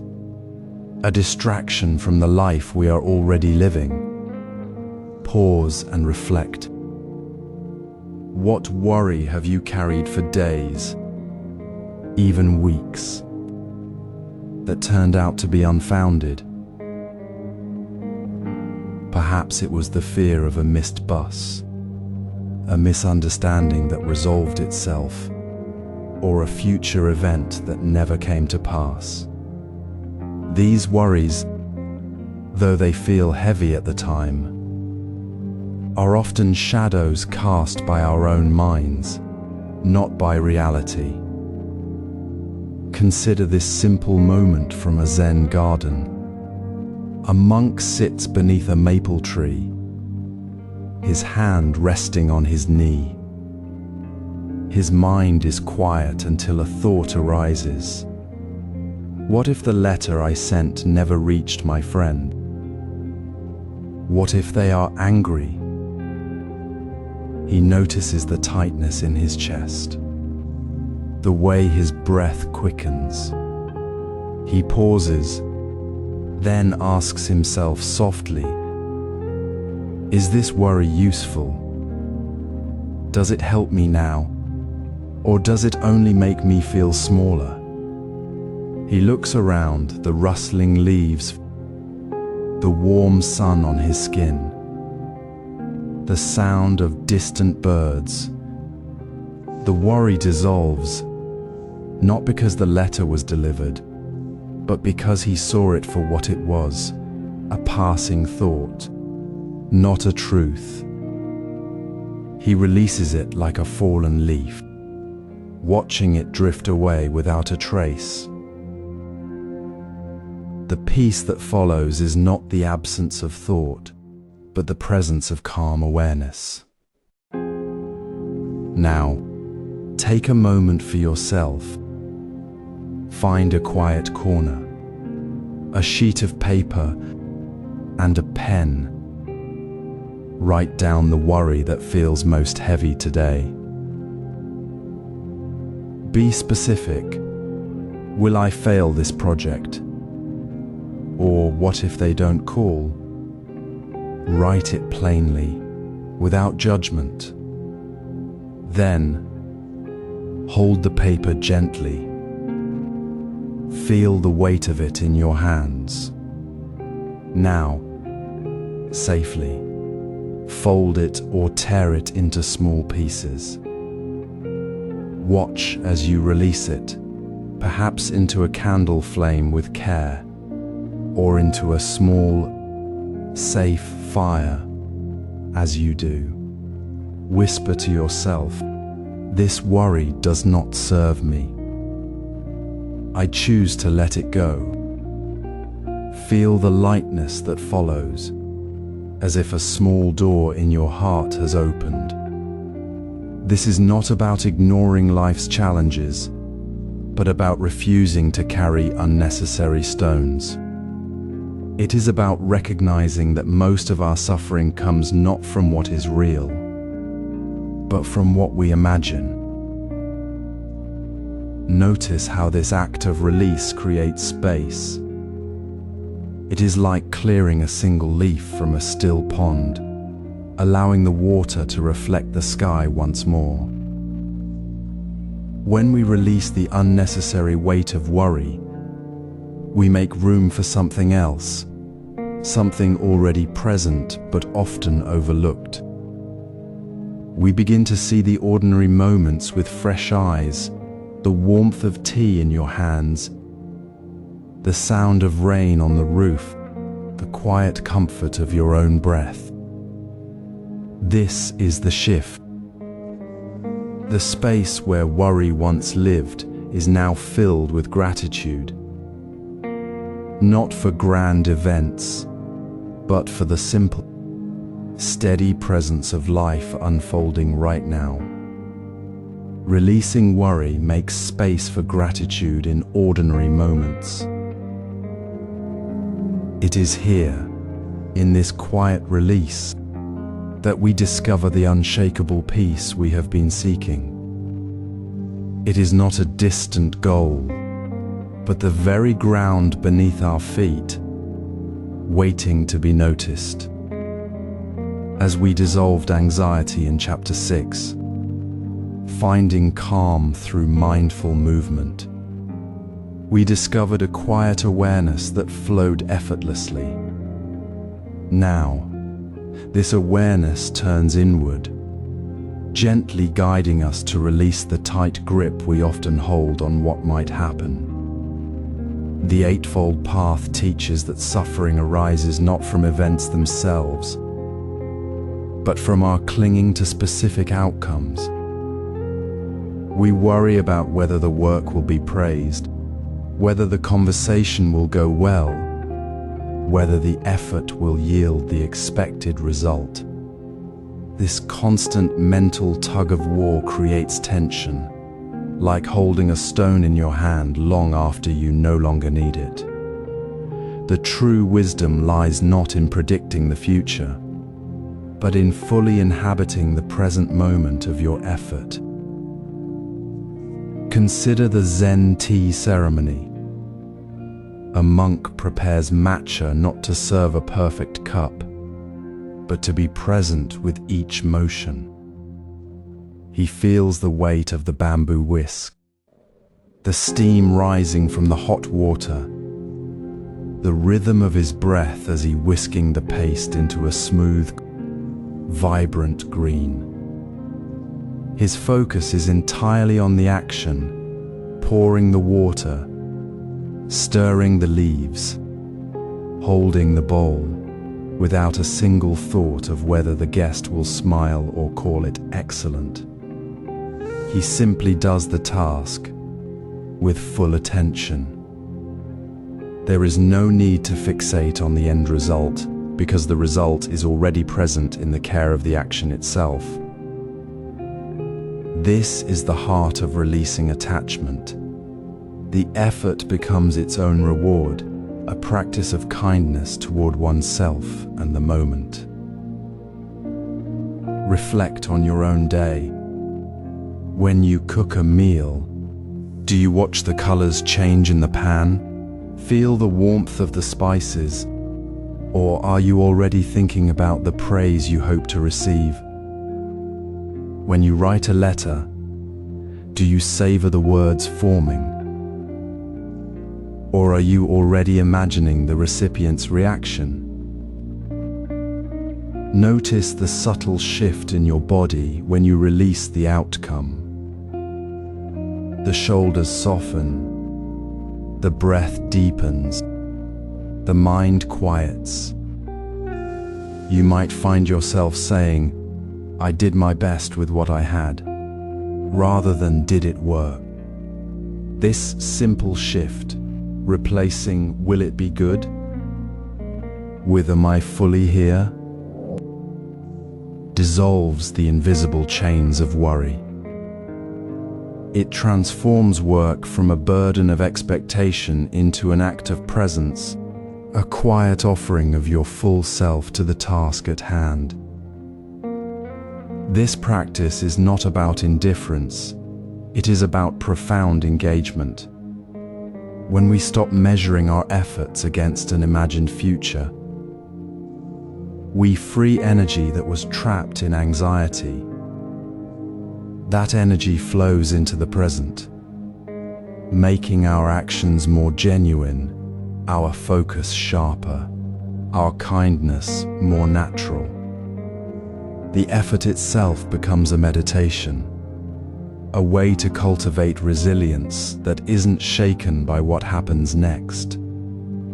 It is in this space, where the mind is no longer chasing or fearing the future, that a deeper peace arises, one that doesn't depend on external validation or perfect results.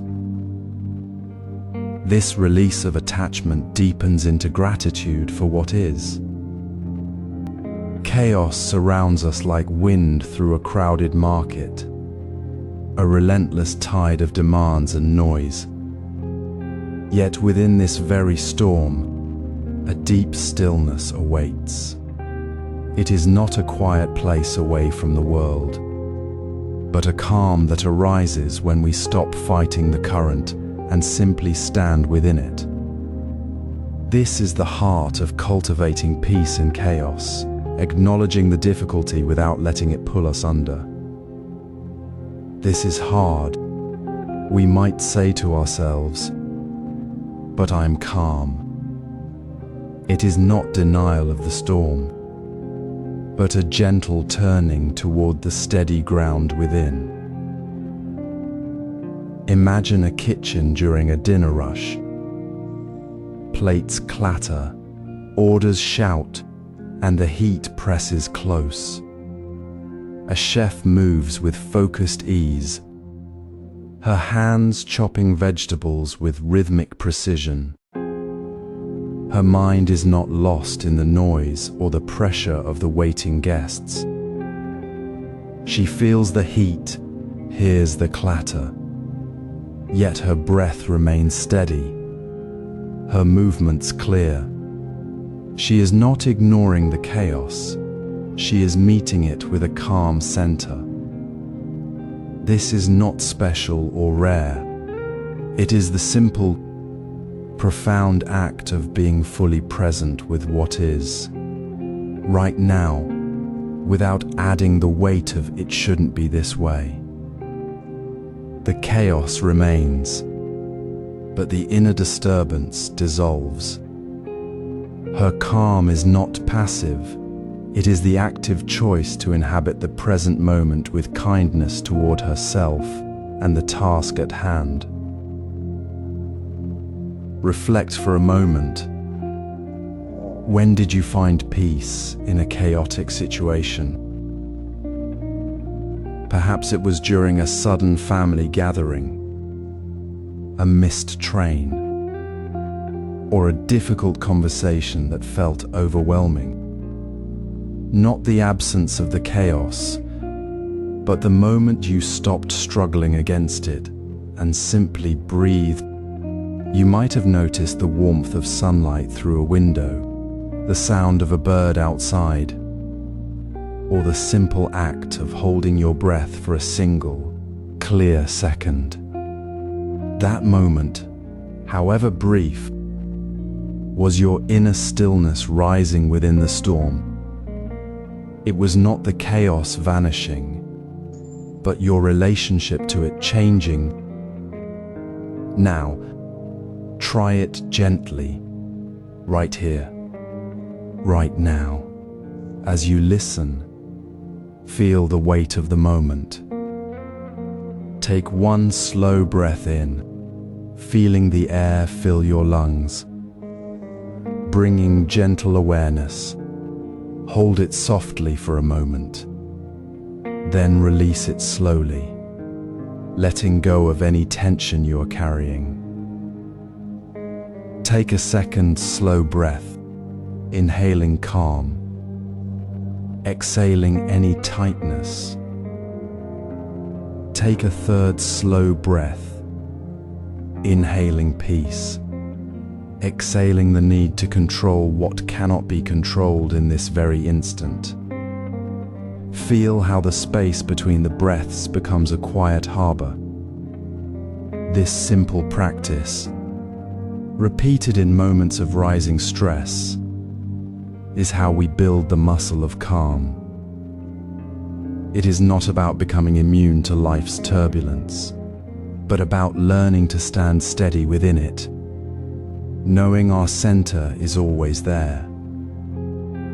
As this calm settles within you, notice how it shifts your awareness. The frantic energy of worry begins to soften, replaced by a quiet appreciation for the simple, ordinary moments you might have overlooked before.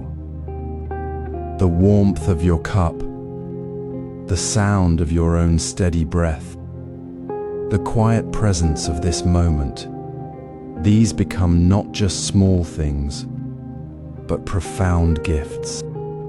This is the natural flow from peace in chaos. When the inner storm stills, the ordinary world reveals its hidden beauty, and gratitude blossoms effortlessly. The path of wisdom and kindness, rooted in this unshakable calm, now opens you to receive life's small, perfect gifts with open heart. Imagine the quiet moment before you reach for your phone. You scroll through a stream of curated lives, a gentle pull drawing you deeper. Notice how a single image of someone's perfect vacation or joyful gathering can whisper, "Their life is better than mine." This comparison, subtle yet persistent, is not just a fleeting thought. It plants seeds of worry, making the present moment feel lacking. We chase a validation that exists only in the digital world, mistaking others' highlights for a map to our own happiness. This is how social media fuels our anxieties, weaving a thread of dissatisfaction into the fabric of our daily lives. Reflect gently on your own experience. How often does the scroll become a habit that subtly shifts your focus away from your own reality? When you see a post that sparks comparison, pause. Ask yourself, what does this moment ask of me? Is it a call to action, or simply a reflection of my own unmet need for connection? This reflection isn't about judgment, it's about recognizing the pattern. We are not alone in this. The mind naturally seeks connection, but when that connection is filtered through a screen, it often distorts the true nature of our needs. The calm we've been cultivating, this unshakable presence in the moment, is the very thing that helps us see through the digital haze. It reminds us that true peace isn't found in others' curated moments, but in the quiet depth of our own awareness. Consider a simple Zen example. A monk walks through a garden, noticing the slow fall of a single leaf. His mind is not caught in a comparison of the garden's beauty versus another's, nor does he seek to capture the moment for others. He simply experiences the leaf's descent, the cool air, the sound of a distant bird. There is no need to share it. In that moment, the garden is complete. This is not escapism, it is a full presence. It is the same presence we can bring to our own lives when we step away from the screen. When we release the habit of scrolling, we release the quiet anxiety that whispers we are missing something. We return to the garden of our own lives, where the leaf, the cup of tea, the sound of breathing are all that matter. Now, try a small practice. Choose one app that pulls you into comparison. For 24 hours, let it go. Not forever, but for a single day. Replace the habit with something simple and present. Sit with your morning tea, feeling the warmth, hearing the quiet. Walk to the mailbox, noticing the texture of the pavement under your feet. Observe the light on a wall without needing to capture it. This is not about deprivation. It is about creating a gentle space where your attention can rest. Notice how the space left behind fills with a quiet calm. The worries that surfaced while scrolling may still linger, but they lose their sharp edge. You are no longer feeding them. You are meeting the moment as it is, with the same kindness you would offer a friend. This practice is not about being perfect. It is about noticing. When the urge to scroll returns, simply acknowledge it without judgment. Say, I see the pull, and I choose to return to this cup, this breath, this moment. Each time you do, you strengthen the foundation of peace you've been building. You are not chasing a better life elsewhere. You are discovering the richness already here, in the ordinary, in the now. With social media released, we'll now explore gratitude as a daily practice. The morning light spills softly across your desk, painting warm stripes on the wood. You pause for a moment, not reaching for your phone, not chasing the next thought, just feeling the quiet presence of this ordinary moment. This is where the path begins, not in grand gestures, but in the noticing of what is already here. The Eightfold Path invites us to live with wisdom and kindness, and it starts right here, with the small gifts the world offers in plain sight. Sunlight on your skin, the quiet hum of the house as the morning light filters through the window, the simple warmth of a cup of tea held in your hands. These are not insignificant. They are the very fabric of a life lived with gratitude. Consider a quiet morning ritual. You sit with your tea, watching the steam rise, feeling the ceramic cup's gentle heat.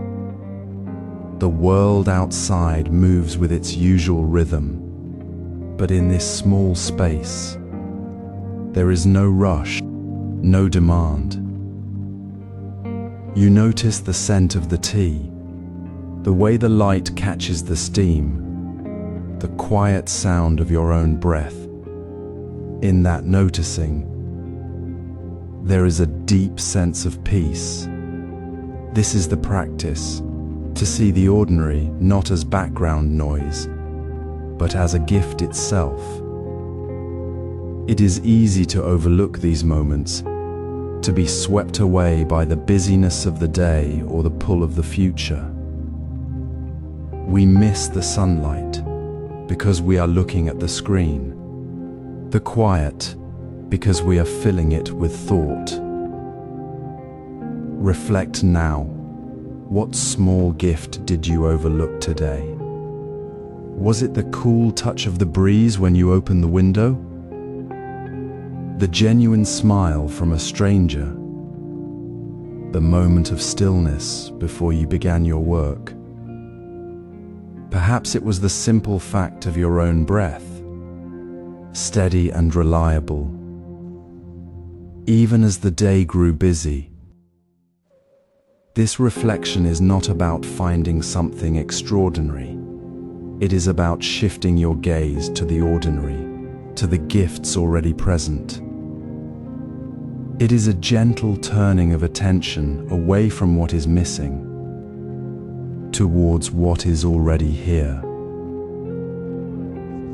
To cultivate this awareness, try this simple practice. Before you rest your head on the pillow each night, take a moment. Close your eyes for just 30 seconds. Then, write down 3 small gifts you noticed that day. Not the big things, but the quiet, everyday moments. The way the sun hit the coffee cup, the sound of rain on the roof for a few minutes, the feeling of a soft blanket. Write them down. This small act of writing is a seed, planting the awareness that gratitude is not reserved for grand occasions. It is woven into the very texture of our days. It reminds us that we are never truly alone in the ordinary. We are surrounded by gifts, if only we look. This quiet noticing now becomes the foundation for a different kind of work. When gratitude for small gifts becomes a way of seeing, it naturally shapes how we choose to spend our days.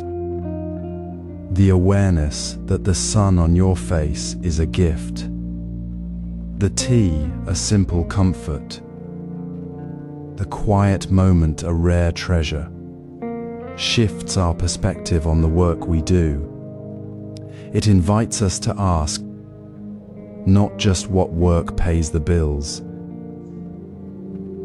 but what work aligns with this deep sense of appreciation for life's small, ordinary wonders. Does my work create space for such moments, or does it consume them? Does it reflect the kindness and presence I notice in a quiet cup of tea? This quiet noticing now extends to work choices. It is the compassionate work, the right livelihood, that arises not from striving, but from seeing clearly the gifts already offered in the present moment. The path of wisdom and kindness begins with noticing the sunlight. As we carry the gentle awareness from yesterday's practice into the rhythm of our days, notice how the quiet presence we cultivated in ordinary moments now meets the space of our work. This is where wisdom becomes action, and compassion takes root in the soil of daily choice. Right livelihood isn't about grand gestures or distant ideals. It begins with a simple, honest question asked in the stillness of your morning cup of tea. Does my work create ripples of harm for others or the earth? Not in a way that shames you, but as a gentle inquiry into the fabric of your actions. Does the task I perform today honor the interconnected web of life? Or does it tighten a knot that binds someone else? This question softens the boundary between what we do and who we are, revealing that work is never just a transaction. It is a reflection of our deepest values. Reflect deeply. How does your current work, in its very texture, align with kindness? Not whether it is perfect, but whether it carries the intention to serve, to ease, to nurture. A teacher might ask if their lesson plan truly meets the needs of each child, not just the curriculum. A gardener might consider if their methods protect the soil's health for generations to come. A writer might ask if their words uplift or divide. This reflection dissolves the illusion of work as separate from life. It becomes a living practice of kindness, woven into the threads of every task. Practice this now. Choose one small action in your work today that serves others, not for recognition, but because it feels right. It might be refilling a colleague's water glass without being asked, offering a quiet word of support to a struggling team member, or simply taking a moment to ensure the shared materials are organized for ease. This is not about adding to your to-do list. It is about shifting the quality of your presence within it. In that small act, you embody the path, gratitude, not as a feeling, but as a way of being. Imagine a tea master preparing a simple meal for weary travelers. The water is drawn from a clear spring. The rice is grown without chemicals, and each bowl is placed with care. The master does not think, "I am being kind." They simply notice the steam rising from the pot, the warmth of the bowl in the traveler's hands, and the quiet relief on their face. This is right livelihood. The work itself becomes an expression of gratitude for the simple gift of connection. There is no separation between the tea, the hands that serve it, and the heart that feels the shared moment of peace. Pause now. In this quiet space, ask yourself, what is one small thing I can do today that makes someone's day a little lighter, or the earth a little healthier? It need not be dramatic. It might be sending a thoughtful email instead of a terse one, choosing a reusable container over disposable, or simply listening without planning your reply. Let this act be your anchor, your quiet offering to the world. In doing so, you align your daily choices with the deepest truth of the Eightfold Path. Work as an act of compassion, gratitude as its natural expression.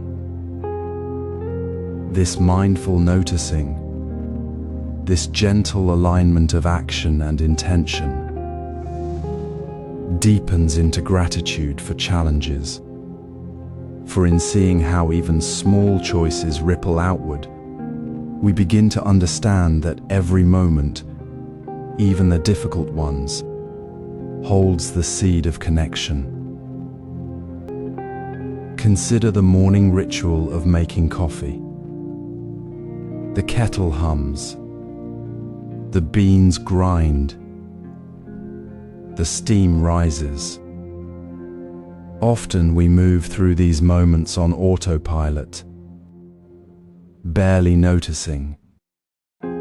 Yet within this ordinary sequence lies a quiet gift. The Eightfold Path guides us not toward distant enlightenment, but towards seeing the sacred in the simple.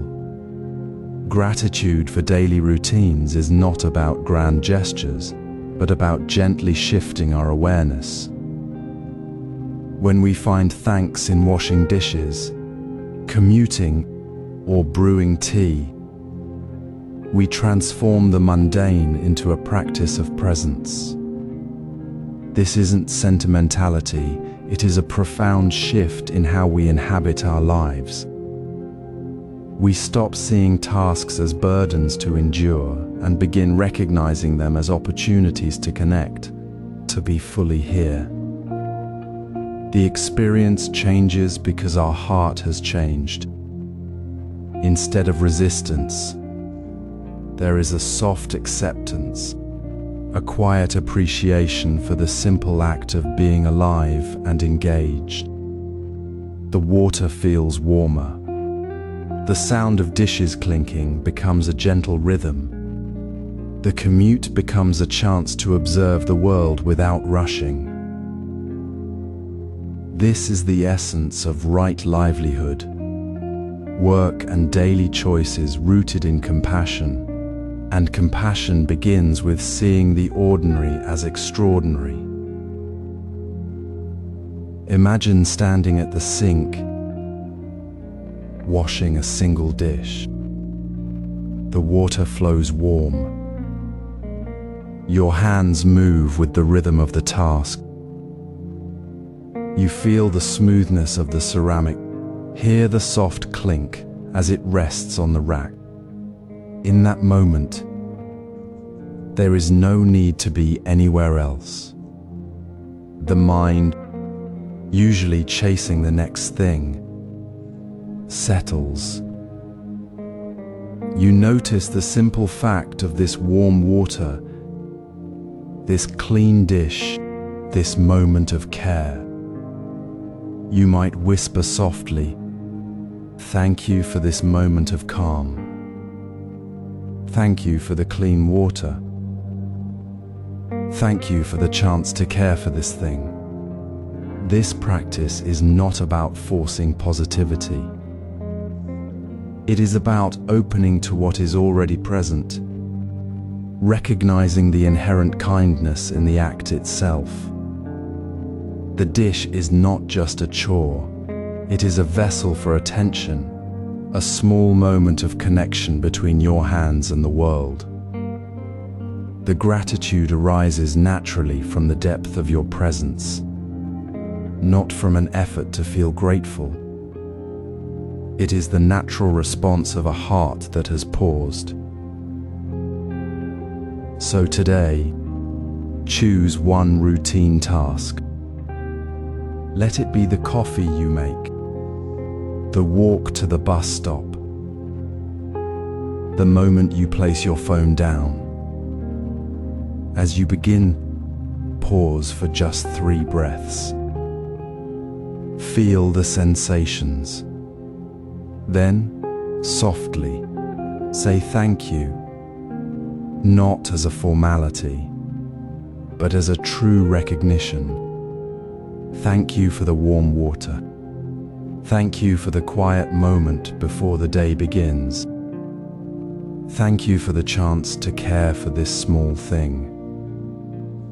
Notice how the simple act of speaking that gratitude changes the texture of the moment. The task may not change, but your relationship to it does. The heaviness lifts. The world feels softer, more connected. This small practice is the bridge between the ordinary and the sacred. It is the gentle anchor that grounds our work in compassion, making kindness not a distant ideal, but the very texture of our daily life.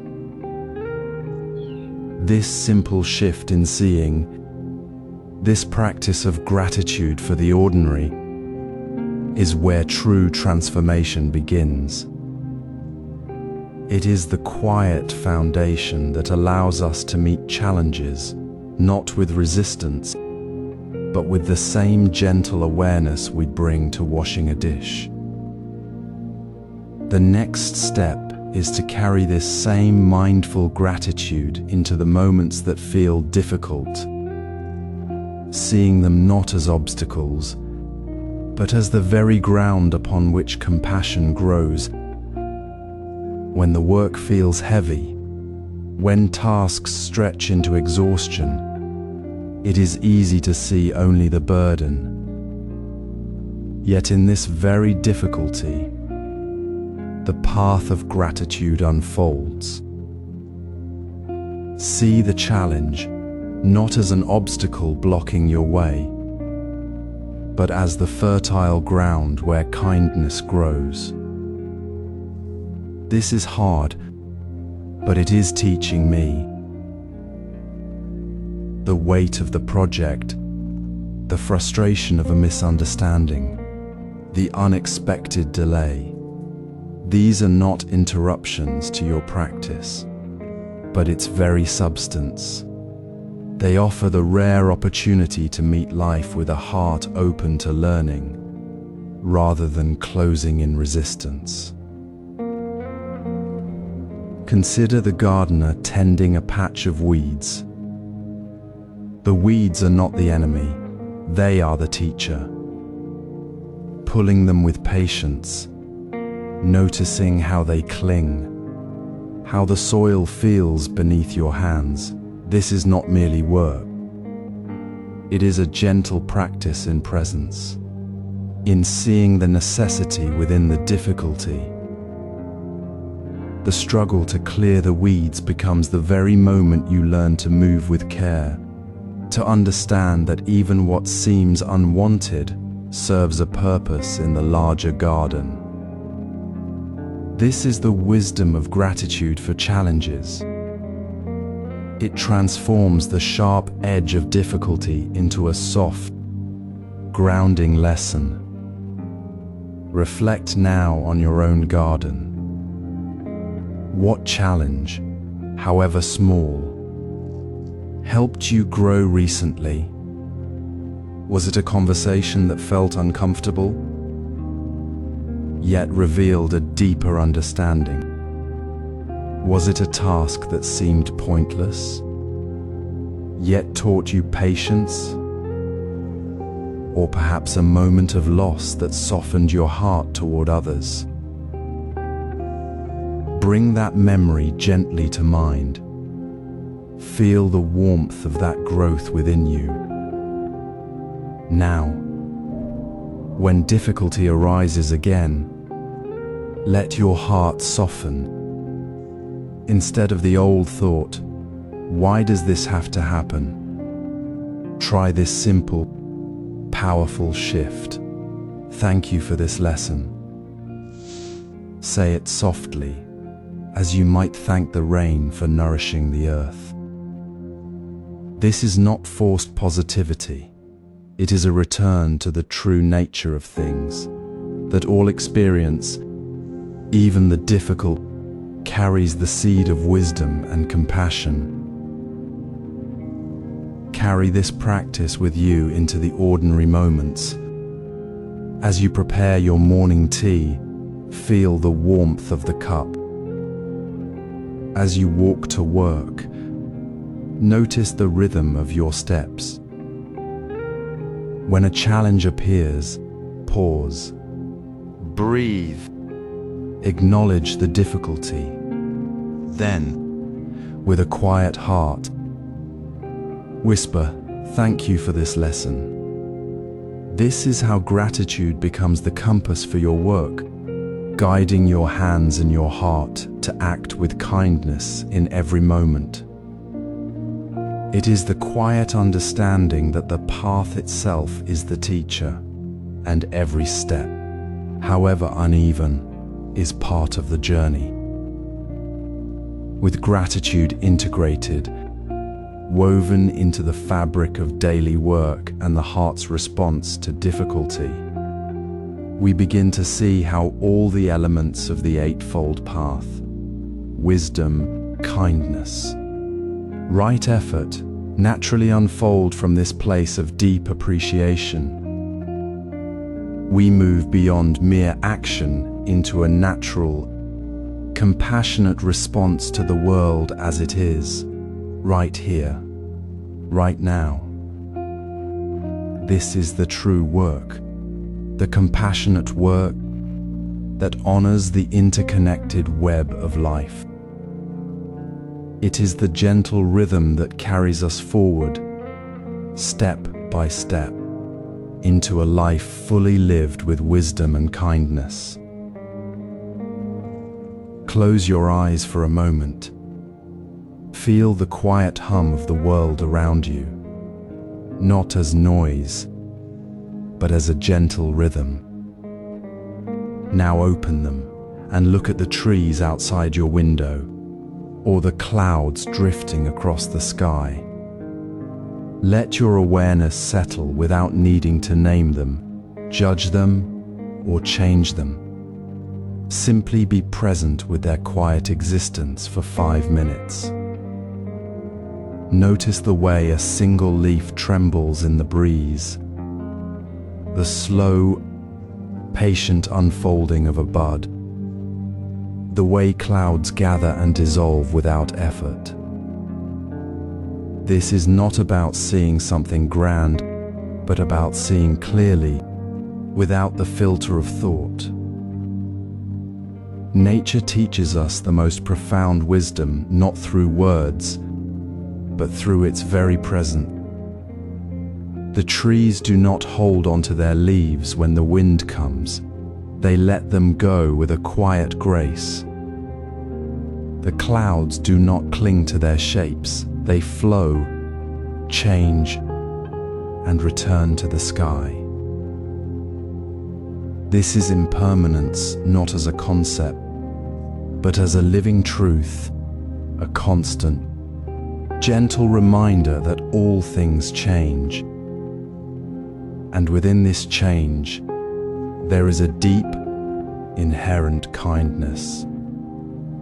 The tree offers shade. The cloud brings rain. The earth supports all without demanding anything in return. Their compassion is not a choice they make. It is simply how they are, woven into the fabric of their being. This is the seamless flow we seek, compassion not as an extra effort, but as the natural expression of wisdom when we see things as they truly are. Reflect now. How does this quiet observation in nature mirror the wisdom we are cultivating? When you see the tree bending but not breaking, the cloud passing without resistance, does it soften your own heart? Does it remind you that kindness flows naturally from seeing clearly, without grasping or fearing the changing moment? It is not about adding something new to yourself, but about recognizing the kindness that has always been present within and around you, like the air you breathe. This is the path of the Eightfold Path, wisdom and kindness, not as separate goals, but as the single, unbroken current of a mindful life. Now, as you move through your day, carry this gentle awareness. The next time you take a walk, don't just be going from one place to another. Notice one small detail of the natural world along your path. Feel the texture of bark on a tree you pass. Watch a bird land on a branch and then fly away. See the way light filters through the leaves. Let this single observation anchor you in the present, a tiny moment of connection that reminds you of the impermanent, kind flow of all things. It is not about the detail itself, but about the softening of your heart that happens when you truly see it without judgment. This simple practice of seeing nature with open eyes, without the need to control or understand, begins to reshape your entire experience.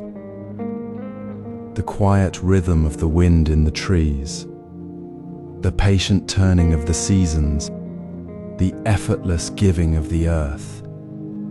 These become not just things you observe, but the very ground of your compassion.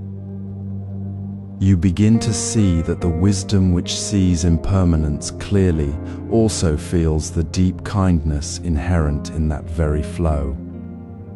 The separation between you and the world, between your actions and compassion, dissolves. You are not separate from the tree, the cloud, the earth. You are part of that seamless, kind, changing flow. This natural recognition, this quiet seeing, is the foundation.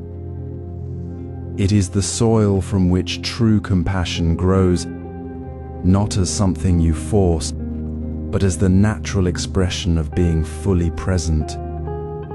As this quiet observation deepens, you will notice how this natural flow of compassion begins to shape your steps toward others. In the quiet rhythm of home, where laughter mingles with the clatter of dishes and the soft hum of shared presence, compassion flows like a clear stream, not forced but simply present. It arises not from effort, but from seeing clearly, seeing the person before you, not the story you carry in your mind. This is the seamless flow of wisdom, where kindness becomes the natural expression of understanding, not an added task. When we truly see our family members, their tired eyes after a long day, the quiet worry in their voice, the unspoken need for connection, we move beyond the old patterns of blame or expectation. We shift from the sharp edge of "you always" to the gentle warmth of "I see you." This small shift in language transforms the space between us, dissolving walls built by misunderstanding and revealing the shared ground of our humanity. Consider a mother noticing her son sitting alone, staring at his untouched plate. Instead of the familiar, frustrated words, "You never eat your vegetables," she pauses. She sees the quiet weight in his shoulders, the way he avoids her eyes. In that moment of clear seeing, without judgment, a simple phrase forms, "I see you're not hungry right now." It is not an accusation, but an offering of presence. He looks up, surprised, and a small sigh escapes him. The space between them softens. This is not about perfect words. It is about the quiet shift from seeing what we expect to seeing who is truly here. It is wisdom meeting the moment, and kindness flows without strain. Reflect now on your own family moments. Where might the shadow of "you always" linger in your words or in your heart? What small shift could you make? How might you practice seeing the person, not the habit? It need not be grand. It might be noticing your partner's quiet effort to make tea in the morning and saying, "I see you made tea early this morning," instead of the automatic, "You're up early." It might be acknowledging your child's careful drawing with, "I see how much thought you put into the colors," rather than rushing to correct the shape. This is not about adding another thing to your to-do list. It is about allowing the warmth of true seeing to guide your words, moment by moment. It is the practice of being fully present, right here, right now, with the person before you.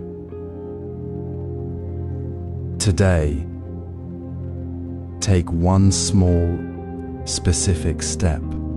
Choose one family member.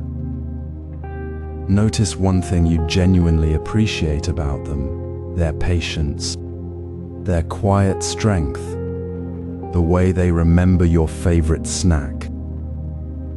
Share it with them, not as a duty, but as a simple offering of your seeing. I see how you always remember to check on Mom. Let the words come from the quiet place of appreciation, not from a need to be good. This practice is not about changing them, it is about changing the space between you, making it softer, warmer, more real. It is the gentle work of aligning your words with the wisdom that already lives within the heart when we see clearly. This seamless flow of compassion, practiced in the quiet space of family, is not confined to those walls. It is the same gentle awareness that guides us as we move through the world, including the digital spaces we inhabit. The same presence that softens a family moment now extends to how we move through technology, to how we listen in a video call, to how we choose words in a text. The ground of compassion is the same, whether we see it in a shared meal or a shared screen. It is the natural expression of wisdom in every action, every word, every moment of connection. This is the seamless flow of the Eightfold Path, lived not in distant practice, but right here, in the ordinary, sacred rhythm of family life. Consider the quiet rhythm of your morning routine. The steam rising from your cup of tea, the soft light filtering through the window, the gentle sound of your breath. In these ordinary moments, without seeking or striving, kindness can simply be. It is not a grand gesture reserved for special occasions, but the natural unfolding of wisdom in daily life. When we see clearly, without grasping or judgment, we naturally meet each moment with a softness that extends to ourselves and others. This is not about adding more to your day. It is about shifting your awareness within the existing flow. Kindness becomes a gentle anchor, a non-negotiable part of your day, woven into the fabric of ordinary time. Imagine setting a soft reminder, not as a chore, but as a loving invitation. At 3 o'clock, I will pause and offer myself a kind word, a deep breath, a moment of stillness. This small act of attention becomes a thread connecting your inner wisdom to the world. Think of the Zen monk preparing tea for a guest. He does not think, "I must be kind now," nor does he strain to be gentle. He simply attends to the water, the leaves, the pouring, the serving, with full presence. The steam rises. The cup is held with care. The silence between words is filled with warmth. Every movement, from filling the kettle to placing the cup, carries the quality of kindness because his awareness is fully present. This is the seamless flow we speak of. It is not effortful, it is the natural expression of seeing things as they are. When we stop seeing kindness as something separate to be achieved, and instead recognize it as the very texture of clear awareness, it becomes effortless. It happens when we are truly present with the person before us, the task at hand, or the quiet moment alone. Reflect now on your own day. When did kindness feel effortless? Was it offering a genuine smile to a stranger on the street? A moment of patience with a colleague? Or simply choosing not to criticize yourself for a small mistake? When did you notice that kindness wasn't something you forced, but something that simply arose from your presence? What small act, perhaps a brief check-in with a friend or a moment of self-care, made someone else's day feel a little brighter, or made your own heart feel lighter? These moments are not accidents. They are the natural fruit of wisdom meeting the present moment. They remind us that kindness isn't a burden we carry, but the light we naturally emit when we stop trying to hold everything tightly. Make this practice a gentle habit, not a rigid rule. Set one simple phone reminder for a time that fits naturally into your rhythm. It could be as simple as kindness pause at 3 p.m. or remember to breathe kindly at 5 p.m. When it chimes, take that moment to consciously choose kindness for yourself, for the person you might speak to next, or for the task you're about to do. Notice how it feels to simply be kind, without expectation. This is how we move from understanding compassion to embodying it. We see the world clearly, and kindness flows through us like water finding its level. With kindness as practice, we'll now embody it in all interactions.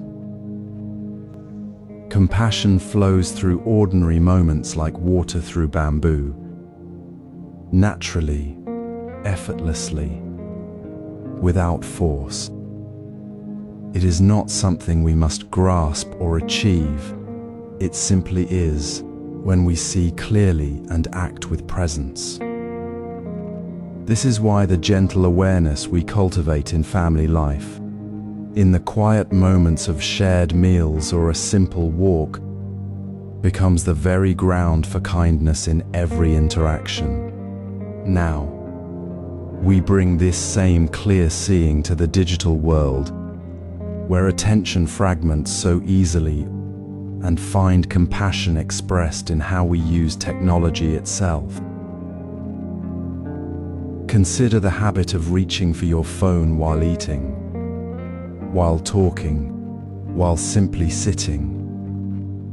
It is a small action, yet it pulls us away from the warmth of the present moment, from the kindness that lives in seeing the person before us, in hearing the quiet rhythm of their breath.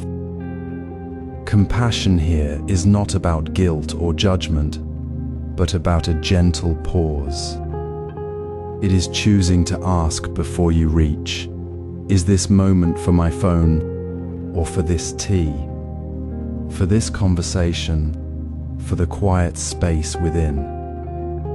Instead of checking mindlessly during dinner, you might say softly, I will check my messages after we finish eating. This small shift is an act of kindness to yourself, to the person sharing the meal, to the moment itself. Imagine a monk sitting with a friend, sharing a cup of tea.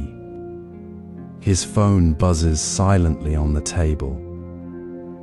He feels the pull to glance, but he notices it, and he gently places the phone face down. He sips his tea, feeling the warmth, noticing the friends smile as they speak. There is no struggle, only a quiet return to what is real. In that space, without the distraction, the conversation deepens. The shared presence feels richer. This is the seamless flow. Technology serving awareness, not stealing it. It is compassion in action, woven into the fabric of daily life. Reflect now on your own digital habits. How often do you check your devices without noticing? What moment of kindness did you miss because of a notification? When you scroll through messages while a loved one speaks, or when you check work emails while playing with a child, you are not just distracted, you are stepping away from the natural expression of care. Try this simple practice for 1 hour. Turn off all non-essential notifications. Notice the absence of the ping, the soft calm that settles in. Feel the space where distraction once lived. In that quiet, you might notice the texture of your breath, the sound of rain outside, or the ease of a conversation without interruption. This space is where compassion can breathe. This small act of turning away from the screen is not about rejecting technology. It is about reclaiming your attention, your presence, for the people and moments that truly matter. It is recognizing that kindness is not found in the next notification, but in the warmth of the moment you choose to be fully here. When you check your phone intentionally, when you pause before responding, you are not just managing your time, you are nurturing the seamless flow of compassion that already lives within you. This awareness now becomes your natural response to life. It is not a new task to add to your day, but the very way you move through it, like water finding its path.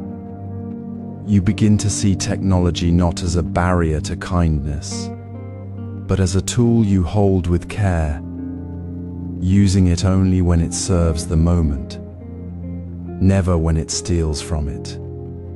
The next time your phone buzzes, you will feel the space before you respond, and in that space, compassion flows as naturally as a breath. Imagine the quiet space between thoughts as you sit with your morning tea. The steam rises gently, unseen but felt, just as true kindness flows from a mind settled in the present. This is the foundation we've been tending, the awareness that isn't forced but simply is. Now, let's bring that same gentle presence to the most intimate relationship we have, the one with ourselves. Treat yourself as you would a dear friend who is learning, struggling, and growing. When you notice the sharp edge of self-criticism, you should have done better, pause. Feel the weight of that judgment. Now, soften. Replace it with the quiet truth. I'm learning. This small shift isn't self-indulgence. It's the return to wisdom. It's recognizing that your worth isn't earned through perfection, but revealed through your willingness to be human. Reflect on this. How does it change your view of others when you hold yourself with such patience? When you no longer see your own flaws as reasons to judge, but as shared human experiences, the world shifts. You see the exhaustion in a colleague's eyes not as laziness, but as a mirror of your own tiredness. You hear a child's outburst not as defiance, but as a cry for care you once needed yourself. Self-kindness dissolves the walls between you and others, revealing the same longing for tenderness in everyone. Consider this moment. You spill your tea, the hot liquid soaking your notes. The old habit might whisper, "You're so clumsy, so careless." But now, you feel the warmth of the steam on your skin, the quiet breath in your lungs. You place a hand gently on your own shoulder and say softly, "I'm learning to hold this cup more carefully." In that instant, the spill becomes a doorway, not to shame, but to connection.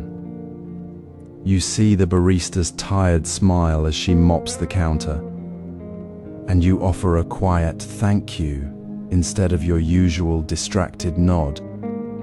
The kindness you extend to yourself ripples outward, effortless as the steam rising from your tea. This is the seamless integration the path calls for. It's not adding kindness to your life. It's realizing kindness has always been the natural state of a mind unburdened by judgment. When you stop fighting yourself, you stop fighting others. The wisdom of the Eightfold Path isn't found in distant ideals, but in this very moment. The moment you choose care over criticism, not as a task, but as a return to who you already are. So as you move through your day, notice where the inner voice turns sharp. Feel the tension in your shoulders. Breathe. Whisper, "I'm learning." And watch how the world softens around you. The kindness you offer yourself becomes the lens through which you see all of life. It's no longer a practice you must remember. It's the way you simply are. This integrated kindness now flows into every moment. Consider the simple act of preparing your next meal, not as a task to complete, but as a quiet moment of connection. The rice steams gently, vegetables glow with color, the aroma fills the air. This is not merely fuel for the body. It is a gift, a gathering of sun, rain, earth, and human care.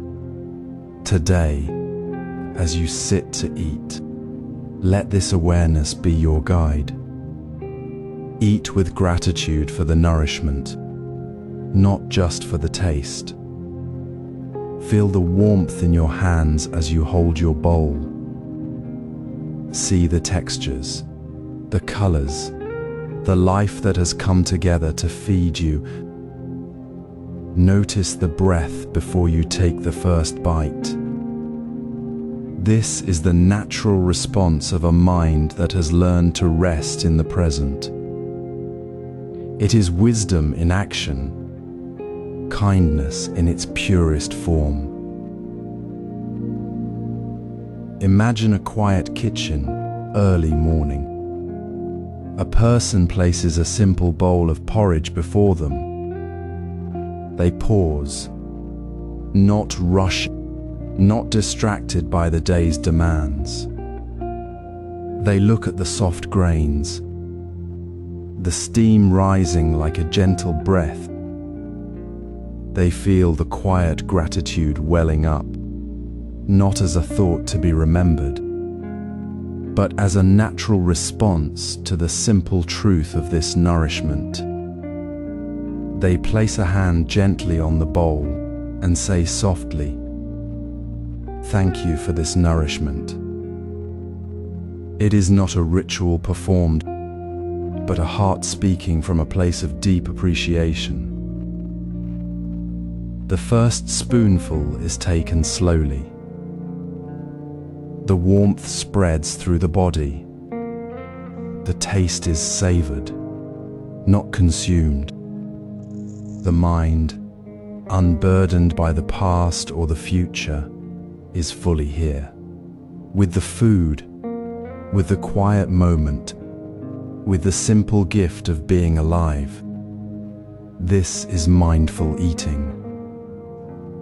It is not about perfection, but about presence.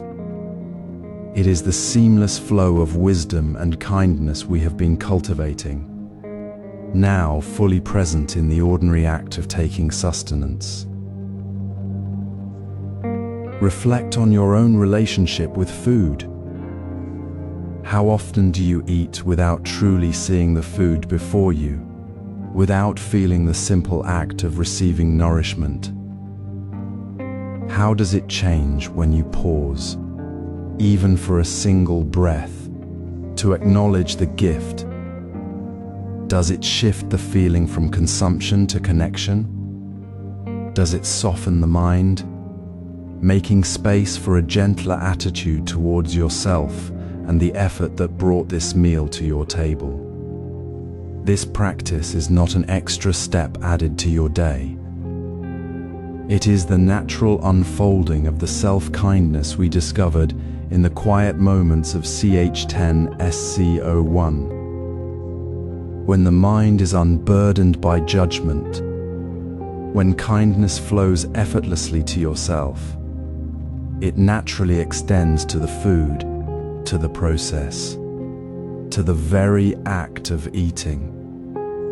It transforms the meal from a routine into a moment of shared gratitude between you and the world. This is the integration. It is not about adding more practices to your life, but about letting the wisdom and kindness we have nurtured become the very ground of your being. The gentle awareness of CH09SC04, the seamless self-kindness of CH10SC1, now meet in this simple bowl. The gratitude for nourishment is not separate from the compassion for the earth, the farmers, the hands that prepared it, or the self that receives it. It all becomes one seamless current. The mind no longer has to search for kindness. It simply is kind, as naturally as breathing. The body is nourished. The heart is softened. The connection is felt. This is not a state to be achieved, but a way of being that is already here, waiting to be recognized in the ordinary moment of eating. With all practices integrated, you now live the Eightfold Path. As the mindfulness of your meal lingers, softening the mind and deepening your connection to the simple act of nourishment, that same gentle presence naturally extends into the space between you and another. This is the quiet shift where wisdom and kindness no longer feel like separate practices but flow as one seamless current. It begins with how you meet the words of another person. True listening is not about formulating a solution, offering advice, or even preparing your own response. It is simply the open-hearted act of listening to understand, holding space for the feelings and truth of the other without the need to fix or change them. When you release the urge to solve, you create a safe harbor where vulnerability can breathe. The person feels truly seen, not just heard, and in that space, healing often begins. Imagine a student approaching a teacher after a difficult day, voice tight with frustration. The teacher does not interrupt with suggestions or stories of their own. They simply lean in, eyes meeting with calm attention, breathing softly with the student's words. They hear the exhaustion, the unspoken fear, without flinching or jumping to offer a remedy. The student feels the weight lift slightly, not because they were fixed, but because they were held in the quiet strength of pure presence. This is the power of listening without judgment. It requires no special skill, only the willingness to let go of your own need to be right or helpful, and to simply be fully here with the other. Reflect gently on your own experience. When have you been on the receiving end of such listening? Perhaps a friend sat with your grief without saying a word, or a colleague heard your anxiety without offering quick fixes. In that moment, did you feel a subtle shift? A loosening of tension, a sense of being truly known? That is the difference wisdom and kindness make when they are woven together.